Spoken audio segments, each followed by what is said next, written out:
वक्त एक बड़े कम अरसे में बड़ी चीज़ें समझाती हैं।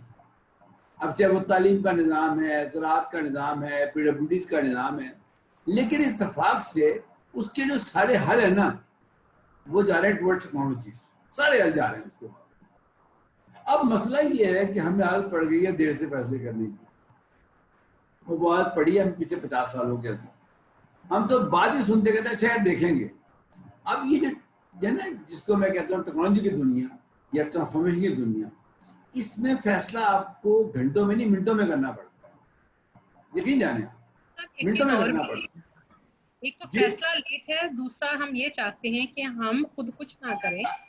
हम हमेशा कहते हैं कि गवर्नमेंट क्या करके दे रही। मैं यहाँ आपसे अगर एक एक्सपीरियंस अपना शेयर करूँ, just 2 years back I was travelling to Multan, और मुल्तान में मेरा एक दिन का स्टे था। Then I have to travel to Layyah, और फ्रॉम लिया तो हम वाया झांग से होते हुए फैसलाबाद वापस आए। अब ये 2-3 दिन के टूर में बहुत सी चीजें तो जो बाकी थी जो मैंने देखी, वो ये थी कि हर जगह पे मुझे सोलर प्लेट्स नजर आ रही थी। फिश फार्म्स के ऊपर सोलर प्लेट्स, दुकानों के ऊपर सोलर प्लेट्स। तो जो एक चीज थी कि जो हमारे फार्म्स हम जिनको गिनते हैं ना, फार्म हाउसेस, वो बहुत जगहों पे उस हवाले से एक्टिव नहीं थे, या लोग छोड़ गए थे कि जी बिजली का इशू होता है, कि बच्चों ने पढ़ना होता है, बिजली नहीं होती, इंटरनेट नहीं चलता, बिजली नहीं होती, हमें जितनी सप्लाई चाहिए होती है जनरेटर और से। अब वो उस चीज को अगर आप देखें तो mean if you require clean air, आप ऑर्गेनिक फूड भी चाहते हैं, पोल्ट्री भी चाहते हैं, बड़े घर भी चाहते हैं, तो वो जो एक एनर्जी का सोर्स था, तो इस टेक्नोलॉजी ने बहुत हद तक हल किया है। तो वो ये शोरकोट से ऑनवर्ड खानेवाल की तरफ जाते हुए जितने बड़े फिश फार्म्स थे, अब यकीन करें कि मैं ख्याल एक एक फिश फार्म पे 30 to 40 बड़े साइज की सोलर प्लेट्स थी, और उसे वो पूरी की पूरी अपनी टरबाइन चला रहे थे। तो अगर टेक्नोलॉजी अवेलेबल है, आपको सिर्फ जरूरत है फ्रॉम वेयर टू गेट, और दूसरा आप उसका कॉस्ट एस्टिमेट करके ये देख सकें कि इसका लाइफ साइकिल कितना होगा, 5 साल 10 साल, उसके बाद कितना मुझे इसमें चेंज ओवर रिक्वायर्ड होगा, और दूसरी तरफ जो मेरे पास ऑप्शन है वो कितनी है कि मुझे कितनी कॉस्ट पे करनी पड़ेगी। तो एग्रीकल्चर को इनोवेशन की तरफ हमें ले जाना पड़ेगा। अदरवाइज हम अगर कहें कि ये वो ट्रेडिशनल मेथड्स पे चलेगा तो ये पॉसिबल नहीं है। और नॉट ओनली द एग्रीकल्चर, हमें बाकी तमाम बिजनेसेस में भी यही देखना है कि किस किस जगह पे जाते हुए हम किस टेक्नोलॉजी को अडॉप्ट करते चले जाएं जो हमारी कॉस्ट सेविंग हो, जिस प्रोडक्ट के लिए शेल्फ लाइफ इसकी इनहांस करे, इसके अपीयरेंस को इंक्रीज करे, लोगों में इसकी अडॉप्शन करे। तो ये वो सारे हमें सेटअप्स को देखना पड़ेगा। तो जितनी जल्दी हम टेक्नोलॉजी को अडॉप्ट करते चले जाएंगे उतना हमारे लिए बेटर होता चला जाएगा। बिल्कुल ठीक है। एक्चुअली मेरा ख्याल है अल्लाह का नाम लेकर शुरू करते हैं, लोगों में ज्वाइन भी कर लेंगे आगे। अच्छा जी, अस्सलाम वालेकुम जाफरी साहब, अगर 5 मिनट्स ब्रेक दे दी जाए। अब प्रेयर का मतलब ये है कि कराची में गॉड टाइम है, लाहौर में गॉड टाइम है, इस्लामाबाद में गॉड टाइम है। तो इस वक्त तो मैं लाहौर बैठी हुई, मैं अपने पेरेंट्स को के आई हुई थी, तो इधर से ही दो कह रही हूँ। बल्कि वो मैं थोड़ा सा ये भी मेंशन करना चाह रही हूँ कि हमारा जो NARC PRC में कोई वर्क फ्रॉम होम नहीं हो रहा, हम तो जा रहे हैं। और ये फॉर्चुनेटली मैं लाहौर ट्रेवल कर रही थी, तो मैंने ये कल भी अटेंड कर लिया, आज भी कर लिया, तो चले ठीक है। वो तो खैर आपकी। इरफान साहब जल्दी आ रहे हैं आपके पास में, क्यों इरफान चलना है। और क्लासेस ऑफ हैं, लेकिन स्टाफ जो है ना, हम अपनी वर्किंग के लिए यूनिवर्सिटीज में जा रहे हैं, जो एडमिनिस्ट्रेटिव स्टाफ है वो है, बट क्लासेस हमारी ऑफ है। वो ऑन डबल ड्यूटी पे हैं कि घर से क्लासें लेते हैं बैठ के, चाहे ऑफिस से लें, और बाकी ऑफिस वर्किंग के लिए जो रूटीन में वो हमें जाना आना पड़ता है, मीटिंग्स भी हो रही हैं। तो ये थोड़ा सा इस वक्त मिक्स कल्चर हो गया। एग्जैक्टली वो मेरा से थोड़ी देर पहले बात हुई तो कहती आप घर से, मैंने कहा नहीं, तुम्हारे सोच है, हम तो आ रहे हैं। मुझसे पूछती तो सही कि मैं तो बीच में सिर्फ थोड़े दिन था जब हम घर है, अदरवाइज वी आर कमिंग। ये बताइए, अगर हमें इस जो हम बातें कर रहे हैं ज़राअत के हवाले से, हमें स्टूडेंट्स चाहिए होंगे जो कि एज ए हमारे साथ आएंगे FIP करने के लिए, फनी रिपोर्ट करने के लिए आएंगे। मैं कल भी आपसे गुजारिश की थी, तो आप एक रिसर्च करें। देखें, ये जो हम जितनी बातें कर रहे हैं ना, ये जब एक्शन में आएंगी, जब हमारे प्लान्स के लिए मैन पावर होगी हमारे पास, ठीक है। अच्छा, मैन पावर के दो तरीके हैं, या तो आप पेड मैन पावर रखें, दैट इज जो पॉसिबल नहीं है फिलहाल, या वो मैन पावर रखें जिनको हमारी चीज़ों की ज़रूरत है, और गालिबन वो इस वक्त यूनिवर्सिटी में मौजूद है। तो सोफिया साहब, आप इनमें हमारी बड़ी मदद कर सकती हैं कि ज़राअत के हवाले से हमने कई वर्केबल प्रोडक्ट्स आइडेंटिफाई कर लिए, जैसे कभी बताएंगे अभी आपको, जो रेडी टू गो आए, बस लोग आए और काम शुरू करें। अच्छा, उसके लिए हमें वर्क फोर्स चाहिए। वो वर्क फोर्स कहाँ से आएगी? मेरा इसमें, जिस तरह हमने कल खवातीन के हवाले से बात की, तो अगर आप ये समझती हैं कि कुछ बच्चियां या स्टूडेंट, मर्द लड़के भी उनको फर्क नहीं पड़ता, जो कि अपने FYP के लिए हमारे पर्स को ऑन कर लें, तो वो 2 साल के लिए एक कैप्टिव हमारी ऑडियंस होगी जो हमारी बात सुनेगी भी और वो काम भी करेगी। देखिए, चूंकि आप बता लो यूनिवर्सिटी से है, मैं आपको 4 मॉडल बताऊंगा जिसपे तालीम हो रही है पूरी दुनिया के अंदर। एक अमेरिकन मॉडल है, एक चाइनीज मॉडल है, एक कोरियन जापानी मॉडल है और एक हमारा मॉडल है। पहले 3 सुन लें, फिर अपने से कंपेयर करूंगा। अमेरिकन मॉडल ये है कि वो बच्चे को स्कूल में काम सिखाना शुरू कर देते हैं। मैं बताऊँ आपको, मेरा अपने बच्चे, मेरी जो पोता पोती है वो पढ़ते हैं अमेरिकन स्कूल में, तो मैं जाता हूँ स्कूल के पास साथ में। उनकी उम्र है मेरा ख्याल 6 साल, 7 साल, 8 साल। उन्होंने उनको चीज़ सिखानी शुरू कर दी है, काम कैसे। मैं बड़ा परेशान होता हूँ उनको देख के कि क्या क्या सिखा रहे हैं। यानी उन्होंने स्टेम या स्टीम के तहत उनको छोटी छोटी चीज़ें बनानी शुरू कर दी हैं। जो ही वो बच्चा बड़ा होता है तो वो अपनी, यानी कि कहते हैं ना कि पॉकेट मनी के लिए काम करना शुरू कर देता है, जो कोई बुरी बात नहीं है। उनके अक्सर जो कॉलेज के बच्चे हैं वो शाम को कैफे में काम करते हैं और $10 $15 ले लेते हैं। अगर हमारे यहाँ कहना कि इसका बच्चा कैफे में काम करता है, वो कहेगा यार ये तो बड़ा गलत काम करता है, तो इसका बच्चा नौकरी करता है। ठीक है, ये अमेरिकन मॉडल है। जब वो यूनिवर्सिटी में आता है ना, तो उसके वो पैसे भी कमा रहा होता है और उसको कोई स्किल भी होती है। मैं इसका चाइनीज मॉडल ये है कि उनके जो बच्चे हैं यूनिवर्सिटी कॉलेजेस के, वो छोटी छोटी चीजें बनानी शुरू करते हैं। जैसे को रबड़ बना दी, को पेंसिलें बना दी, उससे उनकी इंडस्ट्री फ्लोरिश कर रही है सारी। यानी वो बताने का मकसद ये है, जो जापानीज और कोरियन मॉडल है उसके अंदर वो बच्चों को स्टेट के कवर के अंदर चीज सिखाते हैं। इन तीनों जगह के ऊपर बच्चे को स्कूल में, कॉलेज में, यूनिवर्सिटी में 2 चीजें सिखाते हैं। नंबर 1 पैसे कैसे कमाने हैं, ताकि उसको पैसे की अहमियत का एहसास हो, और नंबर 2 से कोई चीज आती हो। हमारा मॉडल क्या है कि हमारे यहाँ बुराई समझते हैं। अगर मैं कहूँ ना कि यार इसका बच्चा कॉलेज में पढ़ता है और यार ये शाम को फला कैफे पे चाय सर्व करता है, यार ये अजीब आदमी है। इस माइंड सेट को चेंज करना पड़ेगा। मैं समझता हूँ सोफिया साहब, आप यूनिवर्सिटी में हैं, ये प्लीज आप मेरी मदद करें, बल्कि आप सबकी मदद करें कि जो वाइस चांसलर्स हैं उनके दिमाग से, HEC के दिमाग से बात निकालें कि जब तक बच्चा पहले सेमेस्टर से ये नहीं सोचेगा कि मैंने जिंदगी में करना क्या है आगे जाके, वो एक नाकाम तालिब इल्म बने। उसको पता होना चाहिए पहले सेमेस्टर से कि पैसे की अहमियत क्या है। उसके अब्बा देते हैं पैसे, उसको वो जाए खर्च करते हैं, उसको पता नहीं चलता। तो इससे माइंड सेट को चेंज करने की जरूरत है। तो अगर वो 5 मिनट पूरे हो गए तो शुरू करें। मेरा ख्याल आपने 5 मिनट दिए, इसलिए मैंने डब लगानी शुरू कर दी फॉर्म से। हाँ जी, शुरू करें। है ना, ये हम जरूर कर सकते हैं, लेकिन ये है विद म्यूचुअल कंट्रीब्यूशन। क्योंकि जो मेरे पास 2-3 एक्सपीरियंस आए, मैं 1 मिनट लगाऊं। मेरे पास एक स्टूडेंट का इशू आया इसी तरह का, तो वो उसकी कुछ ट्रबल के पढ़ नहीं रहा, ये वो, उसकी वालदा मेरे पास आई, तो मैंने उनसे कहती घर में छोटा है, हम बड़ा केयर करते हैं, बड़ा भाई इसका ऑस्ट्रेलिया सेटल्ड है, मामू इसका कनाडा सेटल्ड है, ये वो सारा। तो मैंने अच्छा, अब जिस टाइम मैंने उस बच्चे की टीचर को बुलाया, तो बुला के उसने कहा जी मैडम पहले तो इससे पूछें कि इन्होंने इसको 1.5 लाख का मोबाइल लेके दिया, वो इसकी पॉकेट मनी कितनी है, और ये क्लास में बैठ के ये कहता है कि जो जोड़ा मैं 1 दफा पहन लूं, मैं दूसरी दफा नहीं पहनता। मैं कहा ये तो लड़कियां कॉन्शियस होती हैं, यहाँ ये लड़का ही। जब पेरेंट्स बच्चों को बताएं कि स्टेटस ये चीज है, और चूंकि हम तुम्हारे लिए इतना अफोर्ड कर सकते हैं, तो बेटा जितना मर्जी, जिस तरह की मर्जी बाइक मांगो। आप कैसे एक्सपेक्ट करते हैं कि वो कल को हम उसे कहें कि आओ और ये काम सीखो, तो वो कहता मेरे पेरेंट्स मेरे लिए दुगना लगा रहे हैं, मैं क्यों काम सीखूं। ये देखें, जो हम बात करें तालीम और तरबियत, ये तभी मुमकिन है जब तक पेरेंट्स, मीन टोटल फैमिली, वो और टीचर्स, ये कॉम्बिनेशन है। वो जिस तरह कल बात करी थी ना राधा बार के 1 हेल्थ, तो ये जो है ना, ये 1 चाइल्ड वाली पॉलिसी जो है ना, ये बच्चा माँ बाप का भी है, ये स्टेट का भी है, और ये टीचर्स का भी है। ये तब हम इस पे चल सकेंगे। ये ह्यूमन कैपिटल पे जो काम अगर हमने करना है, तो ये सबकी मिलजुल की इन्वेस्टमेंट करनी पड़ेगी। उस पॉलिसी को तब हम इस पे चला सकते हैं कि हमने इस पे लेके कैसे जाना है। बहुत जगहों पे हम स्टूडेंट्स को मोटिवेट जरूर करते हैं, मैं बच्चों को कई दफा असाइनमेंट देती थी कि समर ब्रेक पे अगर आप घर जा रहे हैं तो बाकी सब ऑफिशियल असाइनमेंट्स अपनी जगह, मुझे आके ये बताना है कि इन 2 महीनों में तुमने अपनी एकेडमिक वर्क के अलावा क्या किया।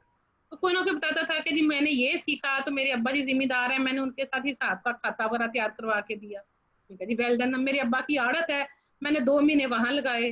बच्चियां बताती थी अच्छा हम और तो कुछ नहीं, मैंने बड़ी बहन से स्टिचिंग सीखी तो भी बहुत अच्छा है। किसी ने और कुछ नहीं, छोटे बहन भाई को मोहल्ले के 2 बच्चों को बिठा के ट्यूशन पढ़ा दी।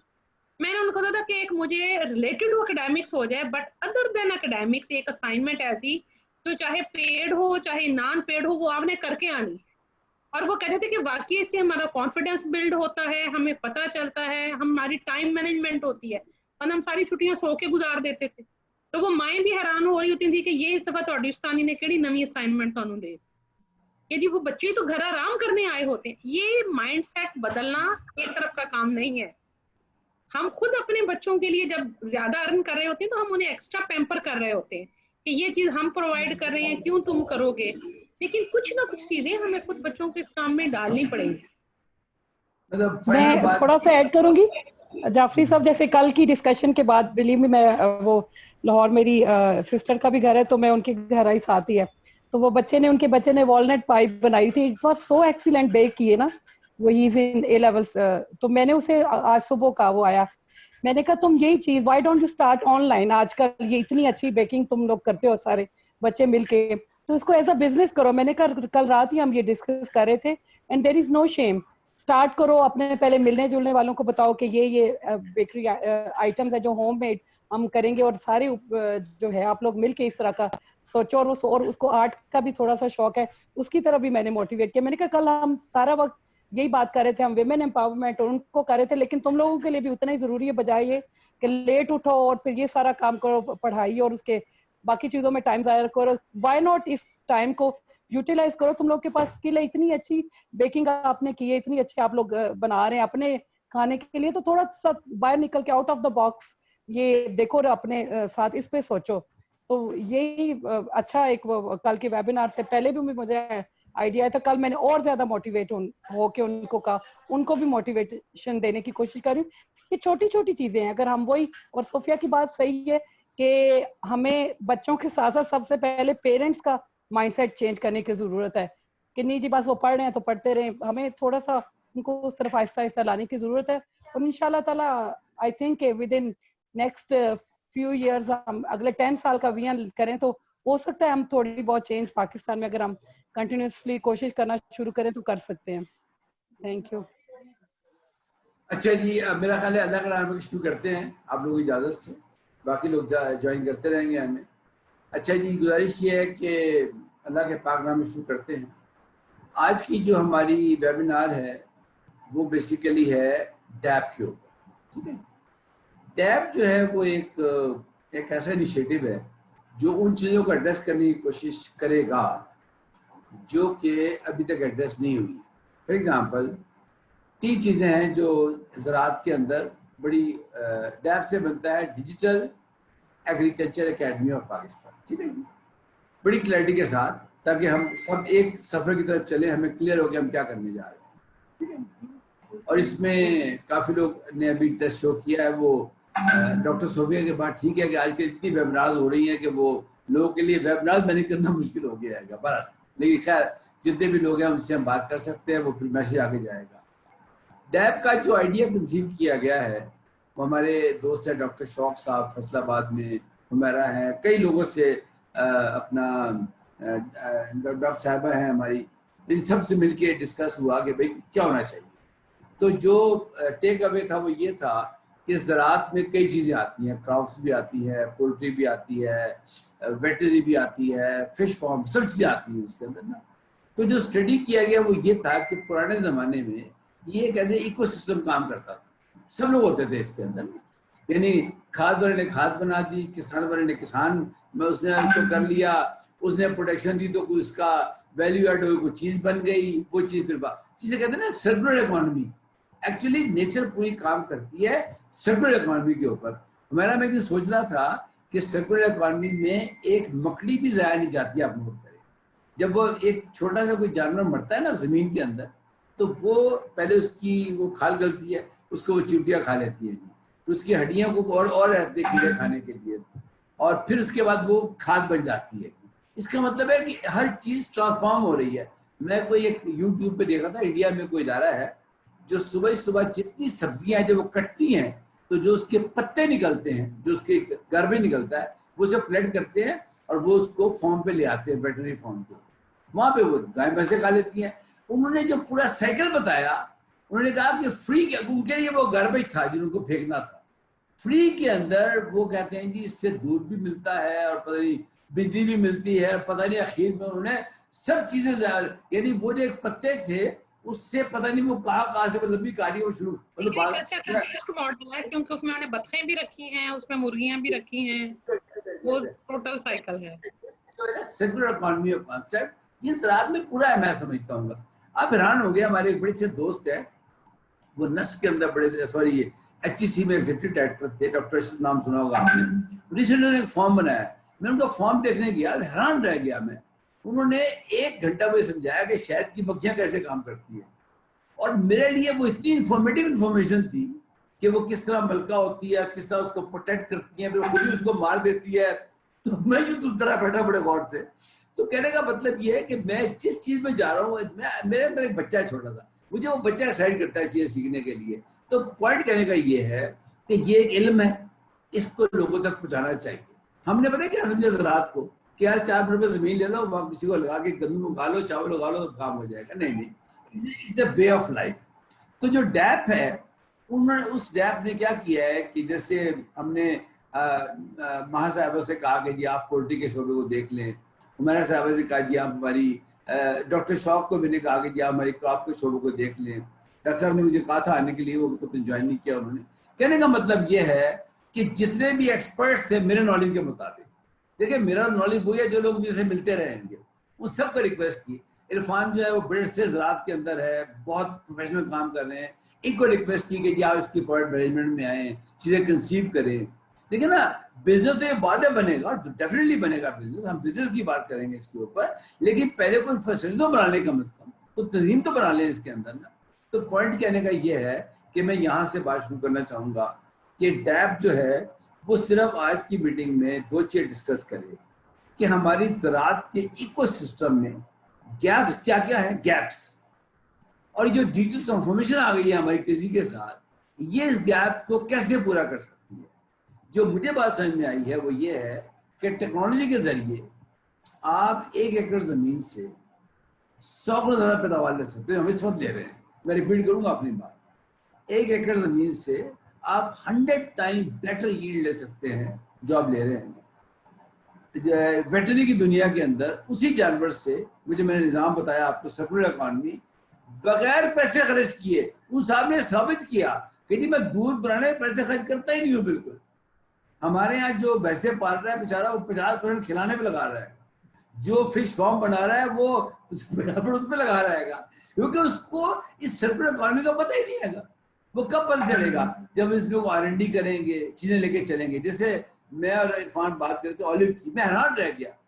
मैं ऐसे किसी अजरबैजान से बात की, वो कह गए भाई आप जो कुछ देर लेने को तैयार हैं आपसे, और उन्होंने कहा, उन्होंने बताया मुझे कि आपके मुल्क में इतनी जबरदस्त किस्म की ऑलिव है कि आप उसको, तो मेरी एक्साइटमेंट मेरा ये है कि मैं जिस चीज को स्टडी करता हूँ मुझे सोना नजर आती है, लेकिन वही चीज मेरे निजाम ने मिट्टी की हुई है।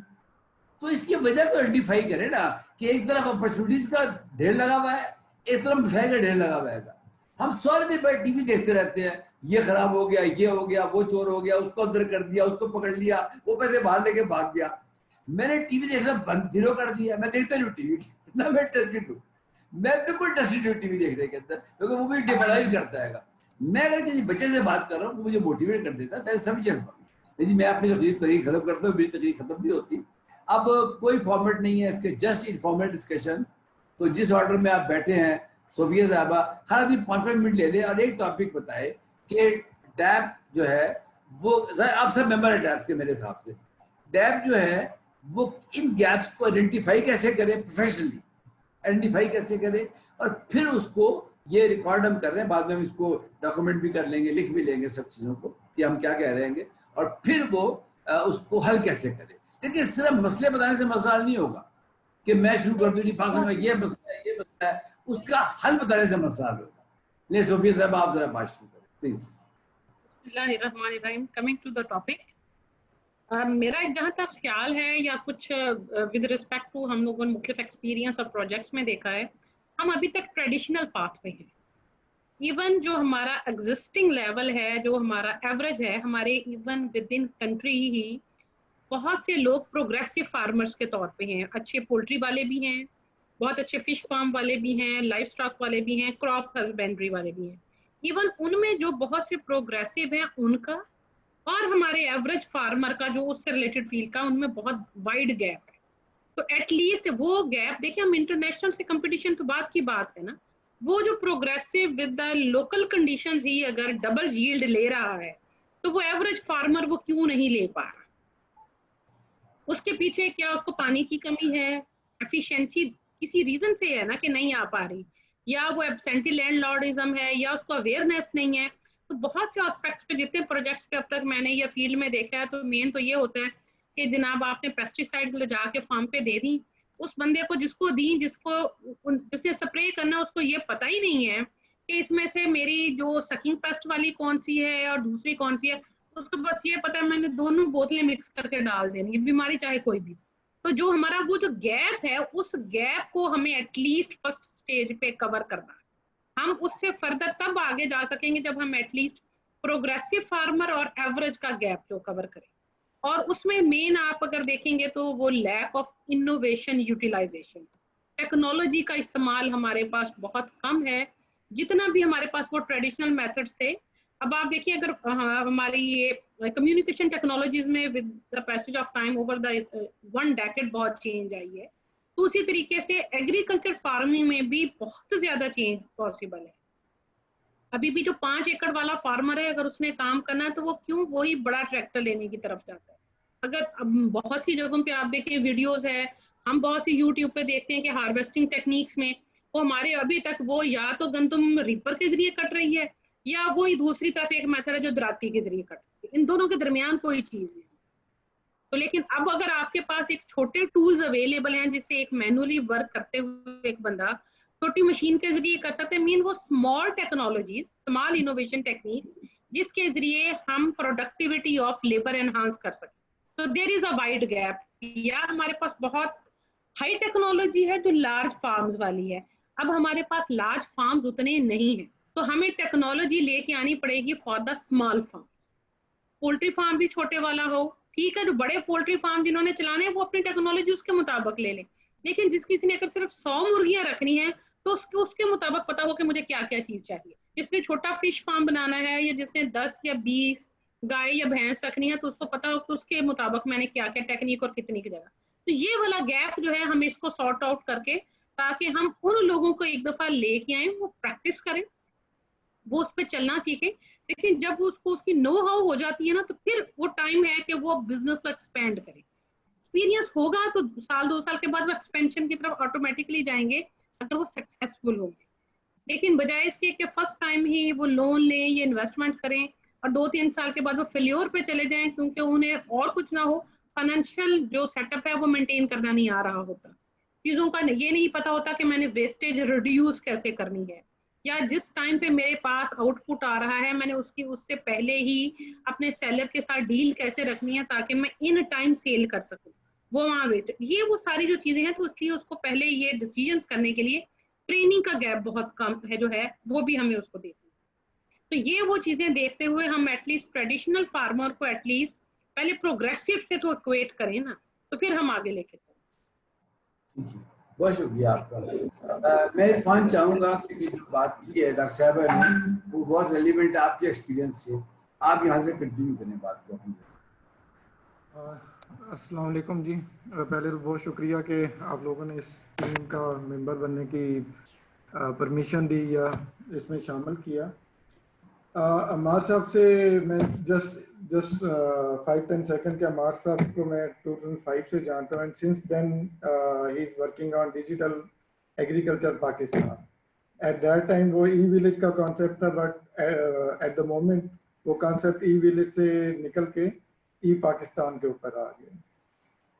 अच्छा, डॉक्टर साहब की डॉक्टर सोफिया साहबा की बात को मैं सेकंड करूंगा कि वो ठीक है, जो प्रोग्रेसिव फार्मर हैं वो प्रोग्रेसिव पे रहें, जो छोटे फार्मर्स हैं उनको एजुकेट करें कि वो किस तरह से अपनी यील्ड एनहांस कर सकते हैं।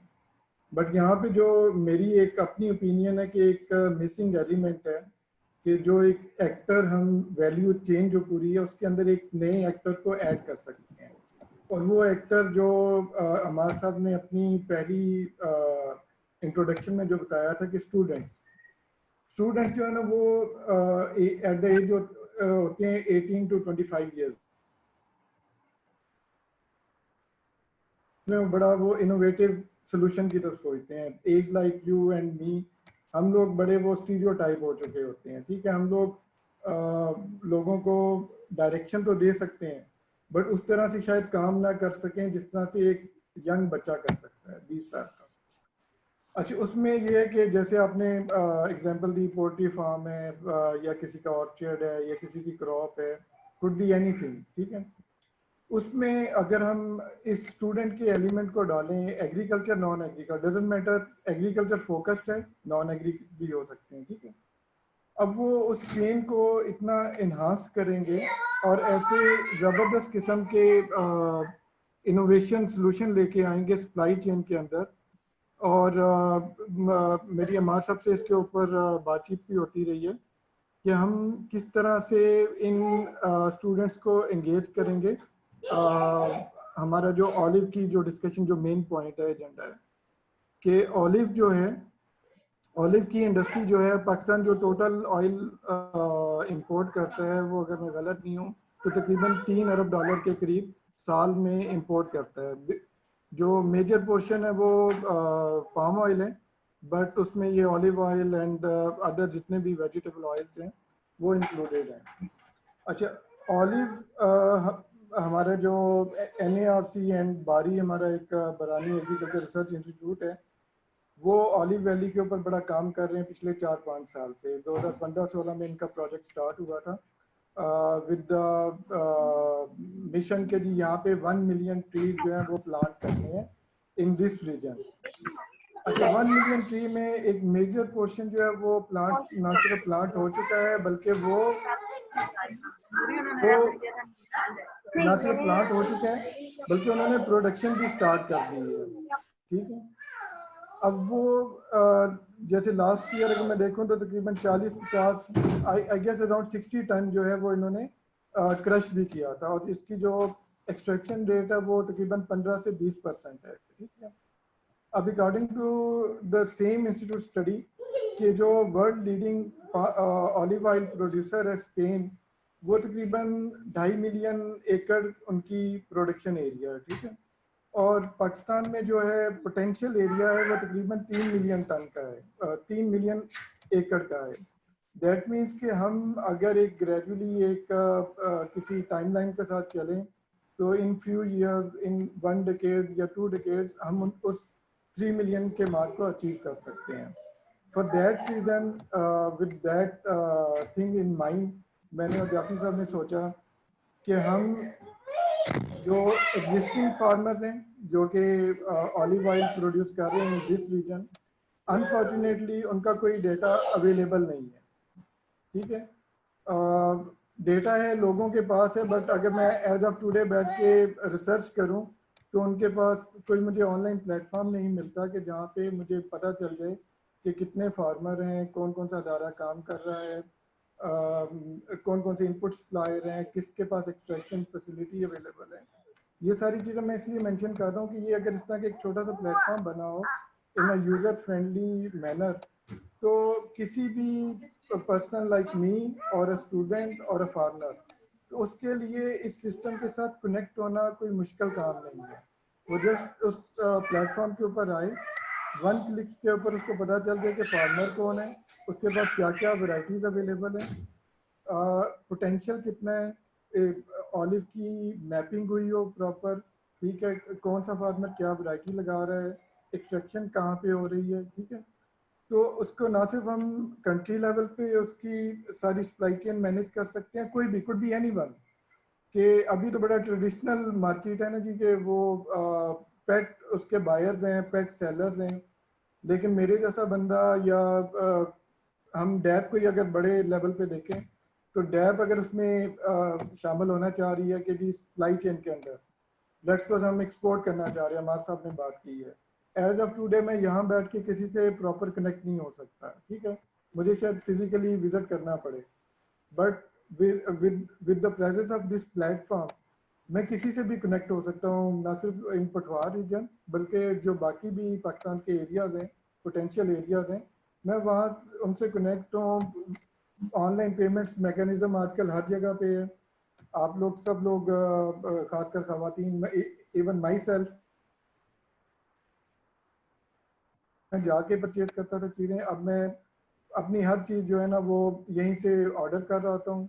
जहाँ पे कैश डिलीवरी है, कैश डिलीवरी ऑन कैश है, वहाँ पे वो पेमेंट ऑप्शन ऑप्ट कर लेता हूँ। जहाँ पे क्रेडिट कार्ड है, जहाँ पे अकाउंट से कर सकता हूँ, सारी ऑप्शंस अवेलेबल हैं, ठीक है। ये ऑप्शन हमारी इस चेन के अंदर होगी, ठीक है। अब प्लान हमारा ये होगा कि हम स्टूडेंट्स को इसके अंदर एंगेज करेंगे, जो ऑलरेडी हमारे फार्मर्स हैं उनको आइडेंटिफाई करेंगे, ठीक है, जिनके फार्म्स ऑलरेडी ऑलिव फार्म्स हैं तो उनको हम इन्हांस कैसे कर सकते हैं, और जहाँ पे जिन फार्मर्स के पास लैंड है बट वो अभी ऑलिव सेक्टर के अंदर इन नहीं हुए, तो उनको हम इस ऑलिव सेक्टर के अंदर लिंक कैसे कर सकेंगे, ठीक है। उनको ना सिर्फ हम ऑलिव की तरफ लिंक करेंगे बल्कि उनको जो जैसे मुख्तलिफ हमारे NARC है या अदर जो भी डिपार्टमेंट है जो इनपुट सप्लाई कर रहा है, जैसे प्लांट्स दे रहे हैं या ड्रिप इरिगेशन सिस्टम दे रहा है, ठीक है, हम उनको उनसे कनेक्ट करवाएंगे, ठीक है। देन उनको कनेक्ट करवाएंगे फाइनेंशियल इंस्टीट्यूट से कि जो उनको फाइनेंसिस देगा, ठीक है। अच्छा, ये कोई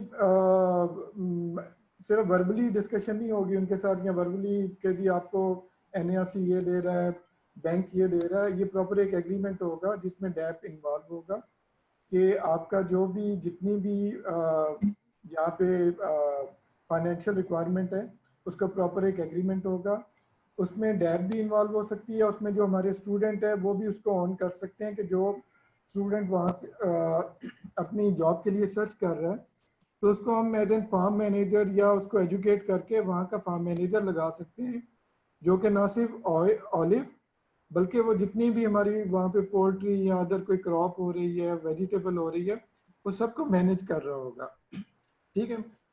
सिमिलरली डैप इसको फिर जब वो एडवाइजरी स्टेज होगी तो डैप उसको एडवाइजरी सर्विसेज भी प्रोवाइड कर रहा होगा due to consultant, and after harvest उसको लिंक कर रहा होगा जो कि पोटेंशियल बायर्स होंगे।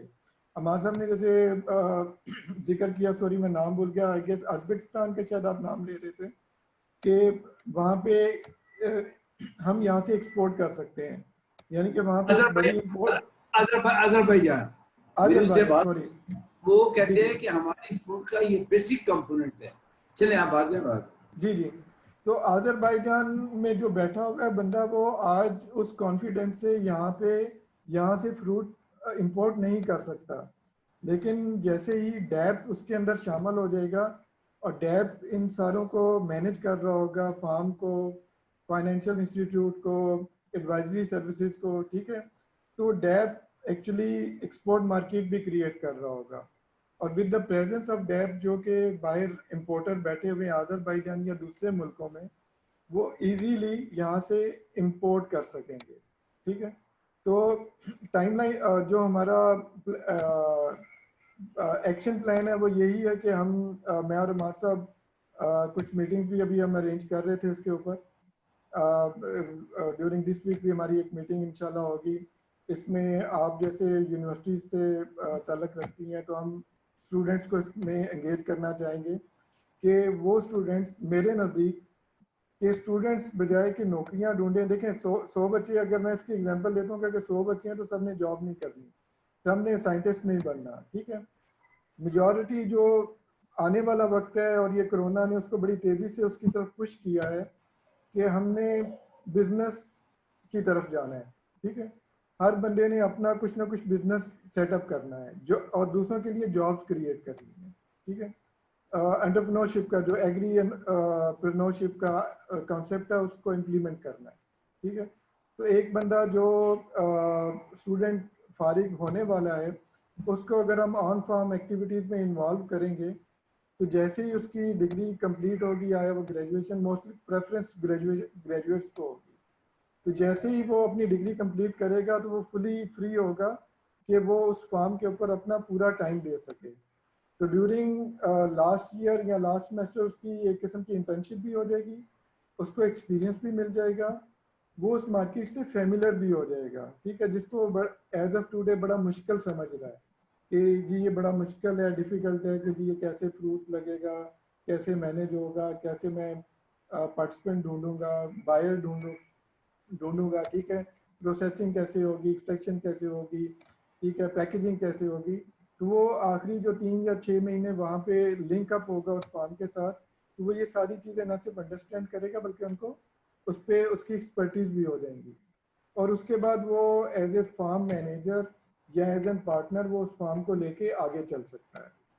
तो मेरी आज की मैं कंक्लूड इसी पे करूँगा कि हमने ऑलिव सेक्टर के अंदर अपने स्टूडेंट्स को, बाकी भी हमारे प्लान है बट आज का एजेंडा ऑलिव के ऊपर है, तो ऑलिव सेक्टर के अंदर हम अपने स्टूडेंट्स को और फार्मर को और जितने इस वैल्यू चेन के एक्टर हैं उनको, उनके लिए कम्प्रिहेंसिव प्लान बना रहे हैं कि उनको हम किस तरह से लिंक करेंगे। और उसके बाद जब सारे लिंक हो जाएंगे तो ऐसा नहीं है कि किसी एक को उसका बेनिफिट होगा, इसका बेनिफिट अक्रॉस द चेन होगा, सब लोग इससे बेनिफिट लेंगे, फाइनेंशियल भी और अदर बेनिफिट्स भी।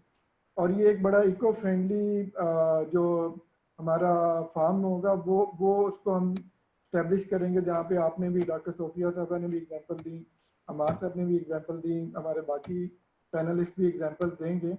तो वो सारी जितनी इको फ्रेंडली एक्शंस होंगे वो वहाँ पे हम इम्प्लीमेंट करने की कोशिश करेंगे। मेरा अमार साहब बस यही आज का एजेंडा था। बहुत शुक्रिया आपका। मैं बहुत पहले की पढ़ रहा था कि अगर आपका ख्वाब वो नहीं है जिसको देख के लोग हंस पड़े, आपका ख्वाब छोटा है, उसको बड़ा करेगा।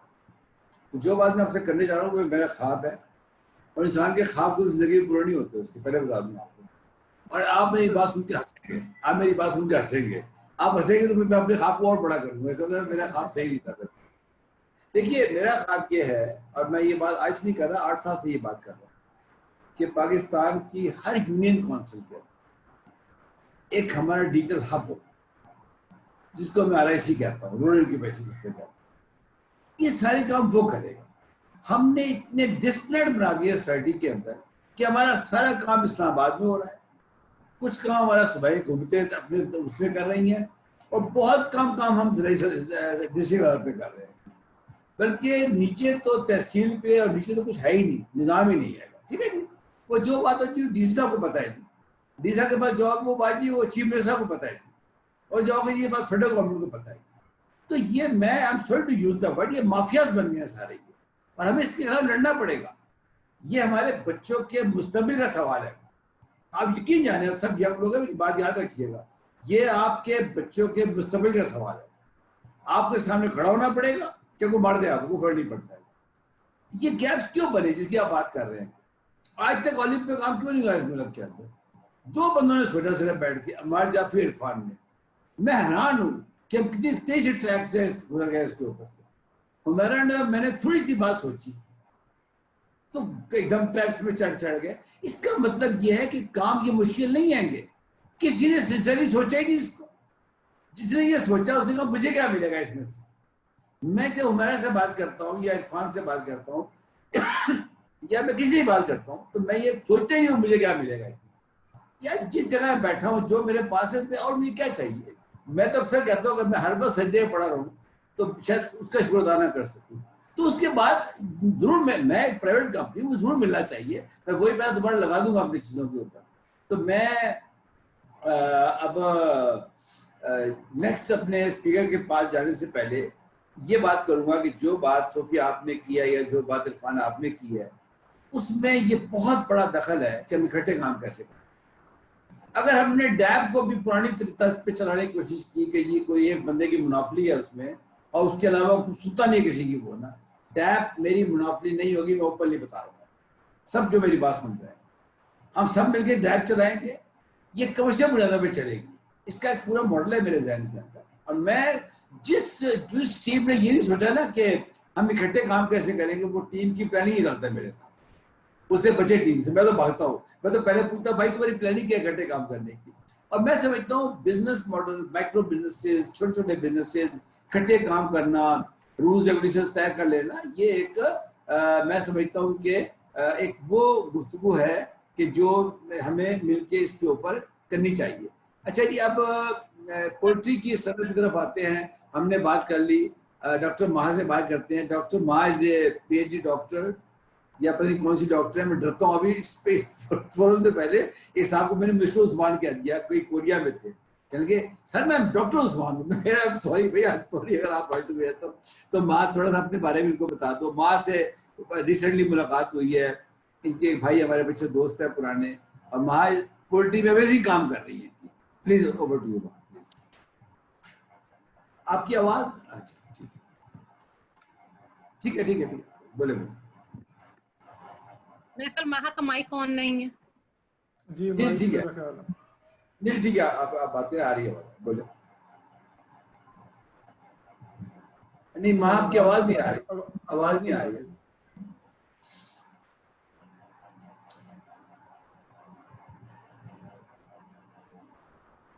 स्क्रीन पे जाइए, महा लेफ्ट साइड पे आपका आएगा म्यूट और अनम्यूट वाला, उसको अनम्यूट कीजिए, लेफ्ट कॉर्नर। सोफिया साहब ने उस्ताद वाला काम शुरू कर दिया। उस्ताद का फायदा ये है कि वो मुझे ना वो रियाज ऐसे कहते हैं कि यू आर बेसिकली टीचर। क्या तो गलत आ गया है सारे काम के अंदर, तुम टीचर है एकदम, तो बेशक इनको बताने की कोशिश करता है, तो बात यही है। अच्छा आप ऐसे कर ले माँ, आपको आपकी आवाज नहीं आ रही है हमें, हम दूसरे को लेते हैं स्पीकर को, आप जरा अपना ये सिस्टम सेट कर ले, ठीक है। हाँ जनाब मुबारक साहब, आप जरा कुछ फरमाएंगी थोड़ा। जी सर, शुक्रिया बहुत बहुत, आपने दोबारा मौका दिया कि हम डैप को, जो उसका स्ट्रेटेजी डॉक्यूमेंट है, उसमें जो गैप्स आज हम हाईलाइट करें, हम उसको कैसे डेवलप कर सकते हैं। सो आई थिंक जो पहला पॉइंट डॉक्टर सोफिया ने ट्रेनिंग के हवाले से हाईलाइट किया, this is very valid point.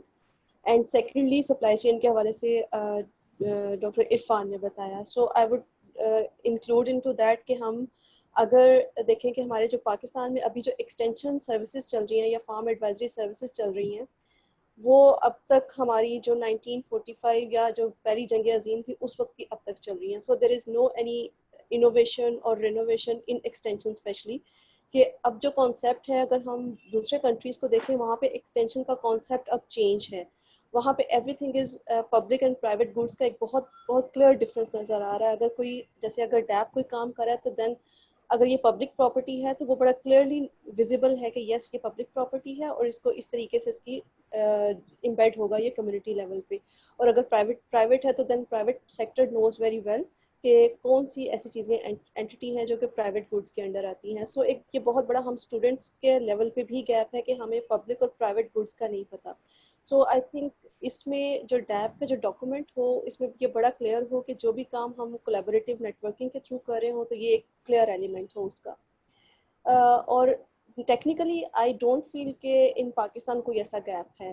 Even अगर डिजिटल को भी देखें, जो कि टोटली एक बिल्कुल न्यू इरा जिसे हम कहते हैं, उसमें आई डोंट फील उसमें भी, और जो हमारी टेक्निकल कैपेसिटी है related to life stock, agriculture, in every aspect I don't feel कि उसमें कोई गैप है। यस अगर गैप है तो शायद सोशल मोबिलाइजेशन और कम्युनिकेशन स्किल्स का है। सो हमें उस गैप को फिल करने के लिए हमें जो हमारी फार्म एडवाइजरी सर्विसेज है उसको रीडिफाइन करना है या रीस्ट्रक्चर करना है through different innovative extension methodology. And secondly एक पार्ट दोबारा विमेन के हवाले से बात करूंगी कि अगर देखा जाए तो हमारा पाकिस्तान में जो फार्मिंग सिस्टम है, इररिस्पेक्टिव जो भी फार्मिंग सिस्टम है वो, उसमें होल फैमिली कम्प्लीटली इन्वॉल्व है। So I would strongly recommend even ये जो अभी recently livestock policy document जो है वो अभी ड्राफ्ट उसका रेडी हुआ है, उसमें भी मैंने ये रिकमेंडेशन दी है कि वाई नॉट पूरी होल फैमिली स्ट्रक्चर को देखते हुए हम अपनी जितनी भी एक्टिविटीज़ हैं related to extension, related to communication, related to supply chain, food chain, everything, हमें पूरी होल फैमिली को इन्वॉल्व करना है। और होल फैमिली एक्सटेंशन अप्रोच के ऊपर काम करते हुए हमें बच्चों के लिए ट्रेनिंग मटेरियल्स, बच्चों की जिसमें इन्वॉल्वमेंट ज़्यादा है, ख़वातीन की किस्में हैं, मर्दों का अगर मार्केट नॉलेज ज़्यादा है और मार्केट में उनकी ज़्यादा एक्टिविटीज़ हैं, तो हमें उस तरीके से उनको नीड्स बेस्ड असेसमेंट के साथ उनको नीड्स बेस्ड ट्रेनिंग्स प्रोवाइड करनी चाहिए। एंड सेकेंडली, जो फार्म बिजनेस ग्रुप्स का अगर मॉडल देखें, जो भी एंटरप्रेन्योरियल सजेशंस आप लोग दे रहे हैं, तो वो फार्म बिजनेस ग्रुप्स में कौन से ऐसे एलिमेंट्स हैं जो अब तक फेल हो चुके हैं। So we need to consider कि जो कोऑपरेटिव मॉडल अगर पाकिस्तान में नहीं सक्सेसफुल हुआ, तो कौन से एलिमेंट्स हैं जो इनको कलेक्टिव मार्केटिंग में लेके आ सकते हैं। So this should be the very clear part of that strategy document कह लें, या उसका जो वे आउट है या एक्शन प्लान है स्टेप का। ये आई फील कि आई थिंक ये these all need to be set. और एक और चीज़ इसमें कहूँगी, जैसे ये हमारे वेबिनार्स हो रहे हैं, डिफरेंट डिसिप्लिनरी के लोग हम लोग इसको लेके चल रहे हैं, तो हमें एक कम्युनिटी ऑफ प्रैक्टिस, एक प्रॉपर बॉडी हमें बनानी चाहिए कि ये कम्युनिटी ऑफ प्रैक्टिस ग्रुप है जो कि इसको ऑन कर रहा है। और इसमें मेरा नहीं ख्याल कि हमें कोई भी मनी स्पेंड करना पड़ेगा। जैसे अभी अगर वेबिनार हो रहा है, तो ये हम इसको रोटेशन बेसिस पे हम इसको रोटेट करें, और जितने भी चैलेंजेस हम अपने अपने सेक्टर में फेस करें उनको एक दूसरे के साथ शेयर करें, और एक दूसरे के एक्सपीरियंस से सीखें कि हम इसको किस तरीके से हल कर सकते हैं किसी भी इशू को। वो दीज आर आई थिंक 4-5 जो मेजर पॉइंट है जो किसी भी पॉलिसी डॉक्यूमेंट में लैक कर रहे हैं इस वक्त करंटली। सो डैप को इन चीज़ों पे देखना चाहिए। बहुत थैंक शुक्रिया। यू। ये डॉक्टर महा, आपका सिस्टम ठीक हो गया, साउंड का कुछ? जी जी, मैंने अब आप बताइए, आप लोगों को आवाज आ रही है मेरी? अब तो ऐसी बढ़िया आवाज आ रही है कि बात ही खत्म हो गया। बढ़िया आवाज। जी अस्सलाम वालेकुम। बिस्मिल्लाहिर्रहमानिर्रहीम। मैं बेसिकली एक पीएचडी डॉक्टर हूँ इंजीनियरिंग मैनेजमेंट में, और पिछले 7 साल से कंट्रोल शेड पोल्ट्री फार्मिंग कर रही हूँ। I am the first and only control shed poultry farmer in Pakistan. तो पोल्ट्री के हवाले से मेरी खासी सजेशन है। मैं थोड़ी सी स्क्रीन शेयर करना चाहूँगी। मैंने 2-4 स्लाइड्स बनाई थी जो current status of the industry है वो शेयर करने के लिए। तो मैं एक मिनट अलाउ करता हूँ। अच्छा, सरिश आपके पास से आप अलाउ करें। सरिश, सरिश आपको आवाज आ जी रही है जी मेरी? जी सर, जी सर, मैं अलाउ करती हूँ इनको।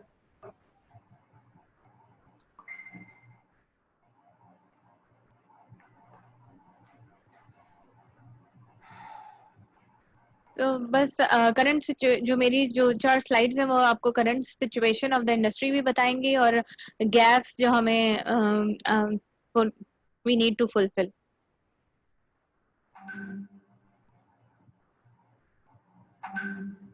ये अलाउ कर दिया आपने सरिश? नहीं, अभी तक तो नहीं हुआ। जी सर, मैंने इनको अलाउ कर हाँ दिया है। जी बोले। हो गया जी, हो गया जी। अब ये बेसिकली मैं आपको क्विकली इसमें से दिखाना चाहूंगी कि किस हमारी डिमांड की और सप्लाई की क्या सिचुएशन है। जो पोल्ट्री इंडस्ट्री अभी है हमारे मुल्क में, वो 7 kg सप्लाई करी है पर हाउस होल्ड, और वेयर एज दूसरे मुल्कों में 32 kg पर हाउस होल्ड मुर्गी की सप्लाई होती है। Approximately 66% of Pakistani the protein deficient. तो बहुत ज़्यादा गैप्स है इस इंडस्ट्री के डिमांड को फुलफिल करवाने के लिए, और इनको घर घर तक पोल्ट्री को पहुंचाने के लिए। अगर हम जो इसमें लाइट ग्रे वाला चार्ट में लाइट ग्रे वाली कौन है, वो हमारी डिमांड है, और जो डार्क ग्रे है वो हमारी सप्लाई है। हम उसको देखें, वो वाली डेमोग्राफिक देखें, तो हमारी डिमांड और सप्लाई का आपको गैप्स नजर आएंगे। फिर हमारे पास ये वेरियस फैक्टर्स हैं। इसमें हम लोग 2-3 ब्रांचेस में काम कर सकते हैं। मैं इसको स्लाइड शो को, ये इम्पोर्टेंट कुछ डेमोग्राफिक्स है जो मैं आपको दिखाना चाह रही थी, एंड मैंने कहा ज़्यादा टाइम ना ले लूँ मैं, तो ये पूरी स्लाइड है, मैं किसी वक्त पे इंशाल्लाह पूरे पोल्ट्री के इंट्रोडक्शन के साथ आप लोगों को दिखाऊंगी।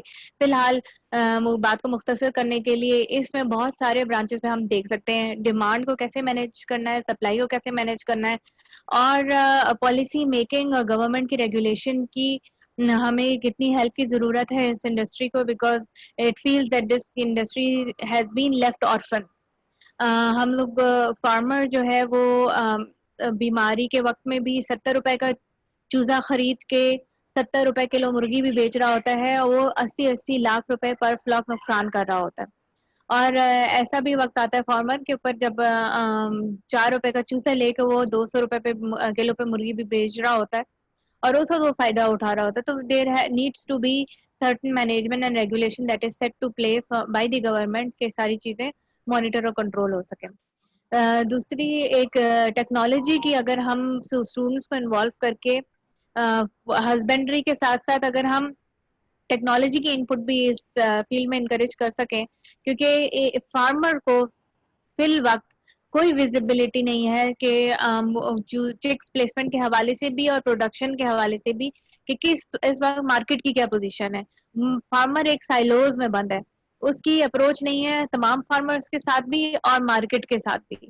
तो वो फार्मर हर टाइम पे एक तरीके से खिलौना बना होता है ब्रोकर का मुर्गी बेचने के वक्त और चूजा बेचने वालों का जो चिक्स प्लेसमेंट के वक्त। तो हम टेक्नोलॉजी की ऐसी इंट्रूजन की जरूरत है कि फार्मर को वो एम्पावर कर सके, और इससे बेनिफिट होगा इस मुल्क का भी, अवाम का भी और फार्मर का भी। So this is all what I have to say, and we really need students जो कि इस तरह के प्लेटफॉर्म्स बना दिए जाए, वो हमारी टेक्नोलॉजी से रिलेटेड भी हो सकते हैं, जो कि फार्मर्स को एक कहना चाहिए वर्चुअल आई होल दे सकें, जो कि वो पीप इन कर सके कि मार्केट की क्या सिचुएशन है। तो बहुत शुक्रिया आपका जी। कुछ और कहना चाहेंगे आप? बहुत शुक्रिया। बस मैं ये कहना चाहिए बहुत सारे डायमेंशंस हैं, हम लोगों ने इसकी भी स्टडीज बना के भेजी हुई हैं, फीजिबिलिटीज जो रेस्टोरेंट्स में खाना बच जाता है उससे पोल्ट्री की फीड कैसे बन सकती है, और ये सारी चीजें भी हमने डिफरेंट इंस्टीट्यूट में फीजिबिलिटी स्टडीज बने के इसमें रिसर्च करें, स्टूडेंट्स को इनकरेज करें। बहुत सारे एरियाज हैं, लेकिन just to start with one step and then take the other step. तो यही कुछ पॉइंटर्स थे जो मैं शेयर करना चाहती थी। Thank you very much for allowing me. बहुत शुक्रिया। कुछ क्वेश्चन होंगे आपसे? जी बोलिए, क्या करिए? डॉक्टर महा से बात करनी। डॉक्टर महा, अभी मैंने आपको एज अ होस्ट किया था, तब आप स्क्रीन शेयर कर सकती थी। मुझे क्रेडेंशियल्स दे दिए इसके। ठीक हो गया। अच्छा जी। अच्छा, इसके साथ अभी चैट में भी कुछ क्वेश्चंस आए हुए हैं, सो जी मैं अभी सारे करता हूँ। मेरी सब रिक्वेस्ट होगी जितने पैनलिस्ट हैं आज के, वो 5 मिनट में अपनी बात खत्म करें, क्योंकि फिर क्वेश्चन आंसर की बारी आएगी, उस पर टाइम लगेगा हमारा। अच्छा जी, मीरा साहब अस्सलाम वालेकुम, उम्मीद आप खैरियत से होंगे। आवाज आ रही है आपको मेरी? मीरा साहब आपको मेरी आवाज आ रही है? आपकी माइक खोल लें, माइक खोल लीजिए अपना, माइक खोल लीजिए। जी जी, आ रही है आवाज मेरी? जी बिल्कुल क्लैरिटी से आ रही है कि। अच्छा, मेरे साहब से जितनी भी मुलाकात रही है, जो बातचीत है, वेरी अमेजिंग पर्सन, और इनका अपना ख्वाब है, वो मेरी तरह ख्वाब है इनका भी। तो अब हम सोचते हैं कि ख्वाबों वाले को मिलेगा तो क्या बनेगा। मेरे साहब आप 5 मिनट में तो अपना थोड़ा ख्वाब बताएं, और फिर बताएं कि ये पूरा जो निज़ाम है जो आपने बात सुनी है। अच्छा, इसके बाद ज़्यादा हम आपके पास आएंगे, क्योंकि हमें गवर्नमेंट की बड़ी मदद चाहिए होगी, आप गवर्नमेंट में बैठी है, तो आप तैयारी पकड़ें। अगला फाइट जो है NARC के ऊपर आने वाला है, अब आप उसकी तैयारी कीजिएगा। तो ओवर टू यू ब्रदर साहब, काइंडली आप बात करें। औज़ुबिल्लाहि मिनश शैतानिर रजीम, बिस्मिल्लाहिर्रहमानिर्रहीम, अस्सलामु अलैकुम वरहमतुल्लाहि वबरकातुहू। मेरा ब्रीफ तारुफ में करवा देता हूँ कि मेरा बेसिक एजुकेशन केमिकल इंजीनियरिंग का है। इसके बाद हमने मास्टर्स किया केमिकल इंजीनियरिंग में, और हमें डाइवर्सिफाई करने का मौका मिला फूड साइंस में। तो हमने university of Illinois Urbana champagne में फूड साइंस में PhD की, और इसके बाद फिर पोस्ट डॉक्टरल काम कुछ कनाडा में किया, और प्रॉक्टर एंड गैम्बल कंपनी के साथ हमने पाकिस्तान में PNG को लॉन्च किया। तो ये एक ब्रीफ किस्म का बैकग्राउंड है, और क्वालिटी एश्योरेंस पे एक तरीके से उबूर है कि कंज्यूमर प्रोडक्ट इंडस्ट्री में क्वालिटी स्टैंडर्ड्स जो है वो कैसे मेंटेन किए जाते हैं। तो पीएनजी का एक मार्का है कि पीएनजी का जो क्वालिटी मैनेजमेंट का स्टैंडर्ड है वो आईएसओ के स्टैंडर्ड से बेहतर है। तो इन स्टैंडर्ड्स को लेते हुए हमने एक स्टैंडर्ड डेवलप किया जिसे हम कहेंगे क्लाइमेट स्मार्ट स्टैंडर्ड।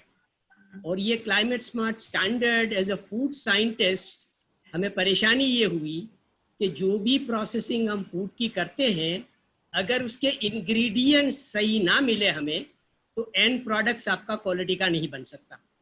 तो वो हमें लेके आया इस फील्ड की तरफ कि हमें इंग्रेडिएंट्स बेहतर कैसे मिल सकते हैं और हम कॉस्ट इफेक्टिव तरीके से एक फाइनल प्रोडक्ट बना के हम कंज्यूमर तक कैसे पहुंचा सकते हैं।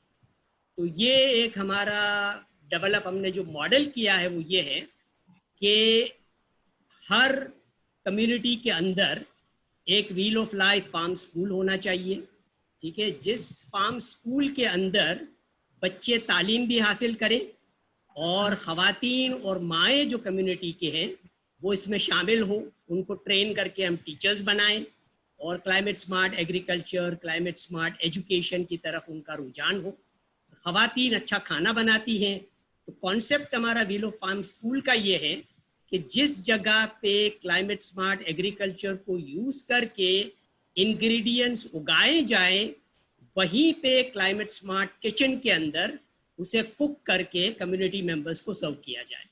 तो हम जो ताज़ा खाने की बात करते हैं और सबकी ये ड्रीम होती है कि भाई मैं भी अपना फार्म ऑन करूं, अपनी चीज़ें उगाऊं, अपना दूध पीऊं, और वो जो मॉडल होता है, जो ड्रीम होती है सबकी, वो ड्रीम हम कम्युनिटी लेवल पे लेके आ रहे हैं। और हमारा फार्मर्स को अपलिफ्ट करने का मॉडल ये है कि अगर हर फार्म के अंदर, चाहे वो डेयरी फार्म हो या किसी भी किस्म की चीज़ें उगा रहा हो, वहाँ पे अगर ये फार्म स्कूल बना लिया जाए तो ये क्लाइमेट स्मार्ट एग्रीकल्चर की टेक्नोलॉजी जो है वो बड़े सीमलेस अंदाज के अंदर इंटीग्रेट हो जाएगी, क्योंकि फार्मर्स के बच्चे ही पढ़ रहे होंगे, फार्मर्स की ख़वातीन ही जो है वो वहाँ पे इस फार्म स्कूल के अंदर ट्रेनिंग हासिल कर रही होगी। तो ये बड़ा ज़बरदस्त किस्म की टेक्नोलॉजी इंटीग्रेशन जो है सीमलेस अंदाज के अंदर हो जाएगी। और हमने मॉडल ये डेवलप किया है कि भाई हर फार्मर या हर स्टेक होल्डर ये चाहता है कि जो करंट उनका प्रॉफिट्स है वो प्रॉफिट्स उनका जो है ना वो बेहतर हो जाए और इम्प्रूव हो जाए। उसकी हम गारंटी करते हैं कि भाई आप हमारे साथ इंटीग्रेट होंगे तो हम आपको ये मॉडल जो है हमारा प्रॉफिटेबिलिटी का जो मॉडल है उसको हम अच्छे तरीके से मैनेज कर पाएंगे। तो ये हमारा पूरा मॉडल है और हम चाहते हैं कि इस तरीके से सारे स्टेक होल्डर्स जो हैं वो इसके अंदर शामिल हों और एक मॉडल फार्म स्कूल हम बना के डेमोन्स्ट्रेट कर सके सबको कि ये टेक्नोलॉजी किस तरीके से काम करती है। तो ये मॉडल है और इसके साथ हमने इकोनॉमिक वाइब्रेंसी के लिए ये मॉडल हमने डेवलप किया है कि भाई इन्फ्लेशनरी करेंसीज जितनी भी हैं, पेपर करेंसी, उनको हम गोल्ड में ट्रांसफॉर्म करें। तो अगर गोल्ड में हम ट्रांजैक्शंस करते हैं अपनी, तो अल्हम्दुलिल्लाह हम इन्फ्लेशन से भी फ्री हो जाएंगे। और पाक गोल्ड कॉइन जो हमने डेवलप किया है ब्लॉकचेन टेक्नोलॉजी की मदद से, उसके ज़रिए से ये सारी ट्रांजैक्शंस होंगी और हम इकोनॉमिकली वाइब्रेंसी की तरफ अपने पूरे मुल्क को लेके आ सकते हैं।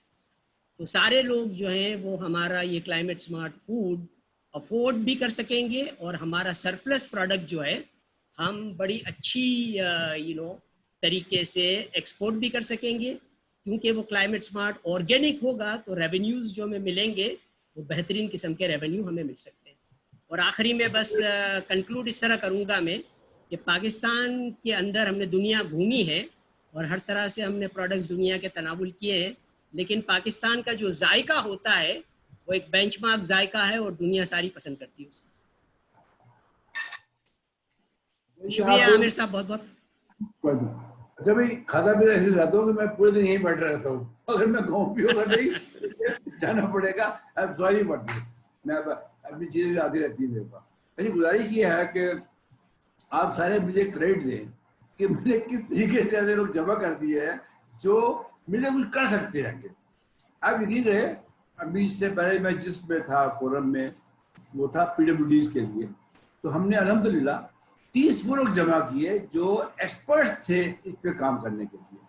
तो मैं इस फोरम के बारे से बात करूंगा कि चाहे जितने लोग आप बैठे ना इस वक्त, वो मिल जाए ना इस हाथ में रहने आपस में, इस तरह कोई खड्डे काम करना है तो वो चेंज ले आएंगे। अगर हम मल्टीप्लाइंग इफेक्ट करें कि आप हर फील्ड का बंदा अपने हर फील्ड के बंदे को पकड़ ले, फिर तो मसला खत्म हो जाएगा। अच्छा, ये बात है ना, गवर्नमेंट की तरफ आते हैं, एनआरसी या पीआरसी के साथ कैसे बात की जाए। देखिए, गुजारिश ये है, मेरी थोड़ी डिसअपॉइंटमेंट्स हैं गवर्नमेंट्स के साथ, मैं आपको ऊपर नहीं बता रहा हूँ क्योंकि मैं रहा हूँ सिस्टम के अंदर, मुझे पता है वो कैसे सोचते हैं, कैसे काम करते हैं। गवर्नमेंट ये सोचती है कि जब उनके पास जाया जाए ना, तो गवर्नमेंट कहती है वो लेने आए हैं हमारे से, ये हालांकि वो देने आ रहे होते हैं। तो वो पहले तो अफसर साहब उसको बाहर बिठाते हैं कि इसको कोई इंतजार करे मेरे से, आधा तो जज्बा तो वही टूट जाता है। जब अंदर से कैकड़ों की आवाज आ रही होती है और चाय चल रही होती है, ये बेचारा बाहर बैठा होता है कि यार इससे मुझे काम है अंदर से। तो एक तरह वो तो माइंडसेट चेंज हो रहा है लोगों का थोड़ा थोड़ा, लेकिन अभी भी कुछ इतने मसाइल हैं गवर्नमेंट के कि वो अपने मसले से बाहर निकल रहे हैं। अगर आप गवर्नमेंट अपने नहीं मसले से बाहर निकलेगी तो औरों की मदद क्या करेगी।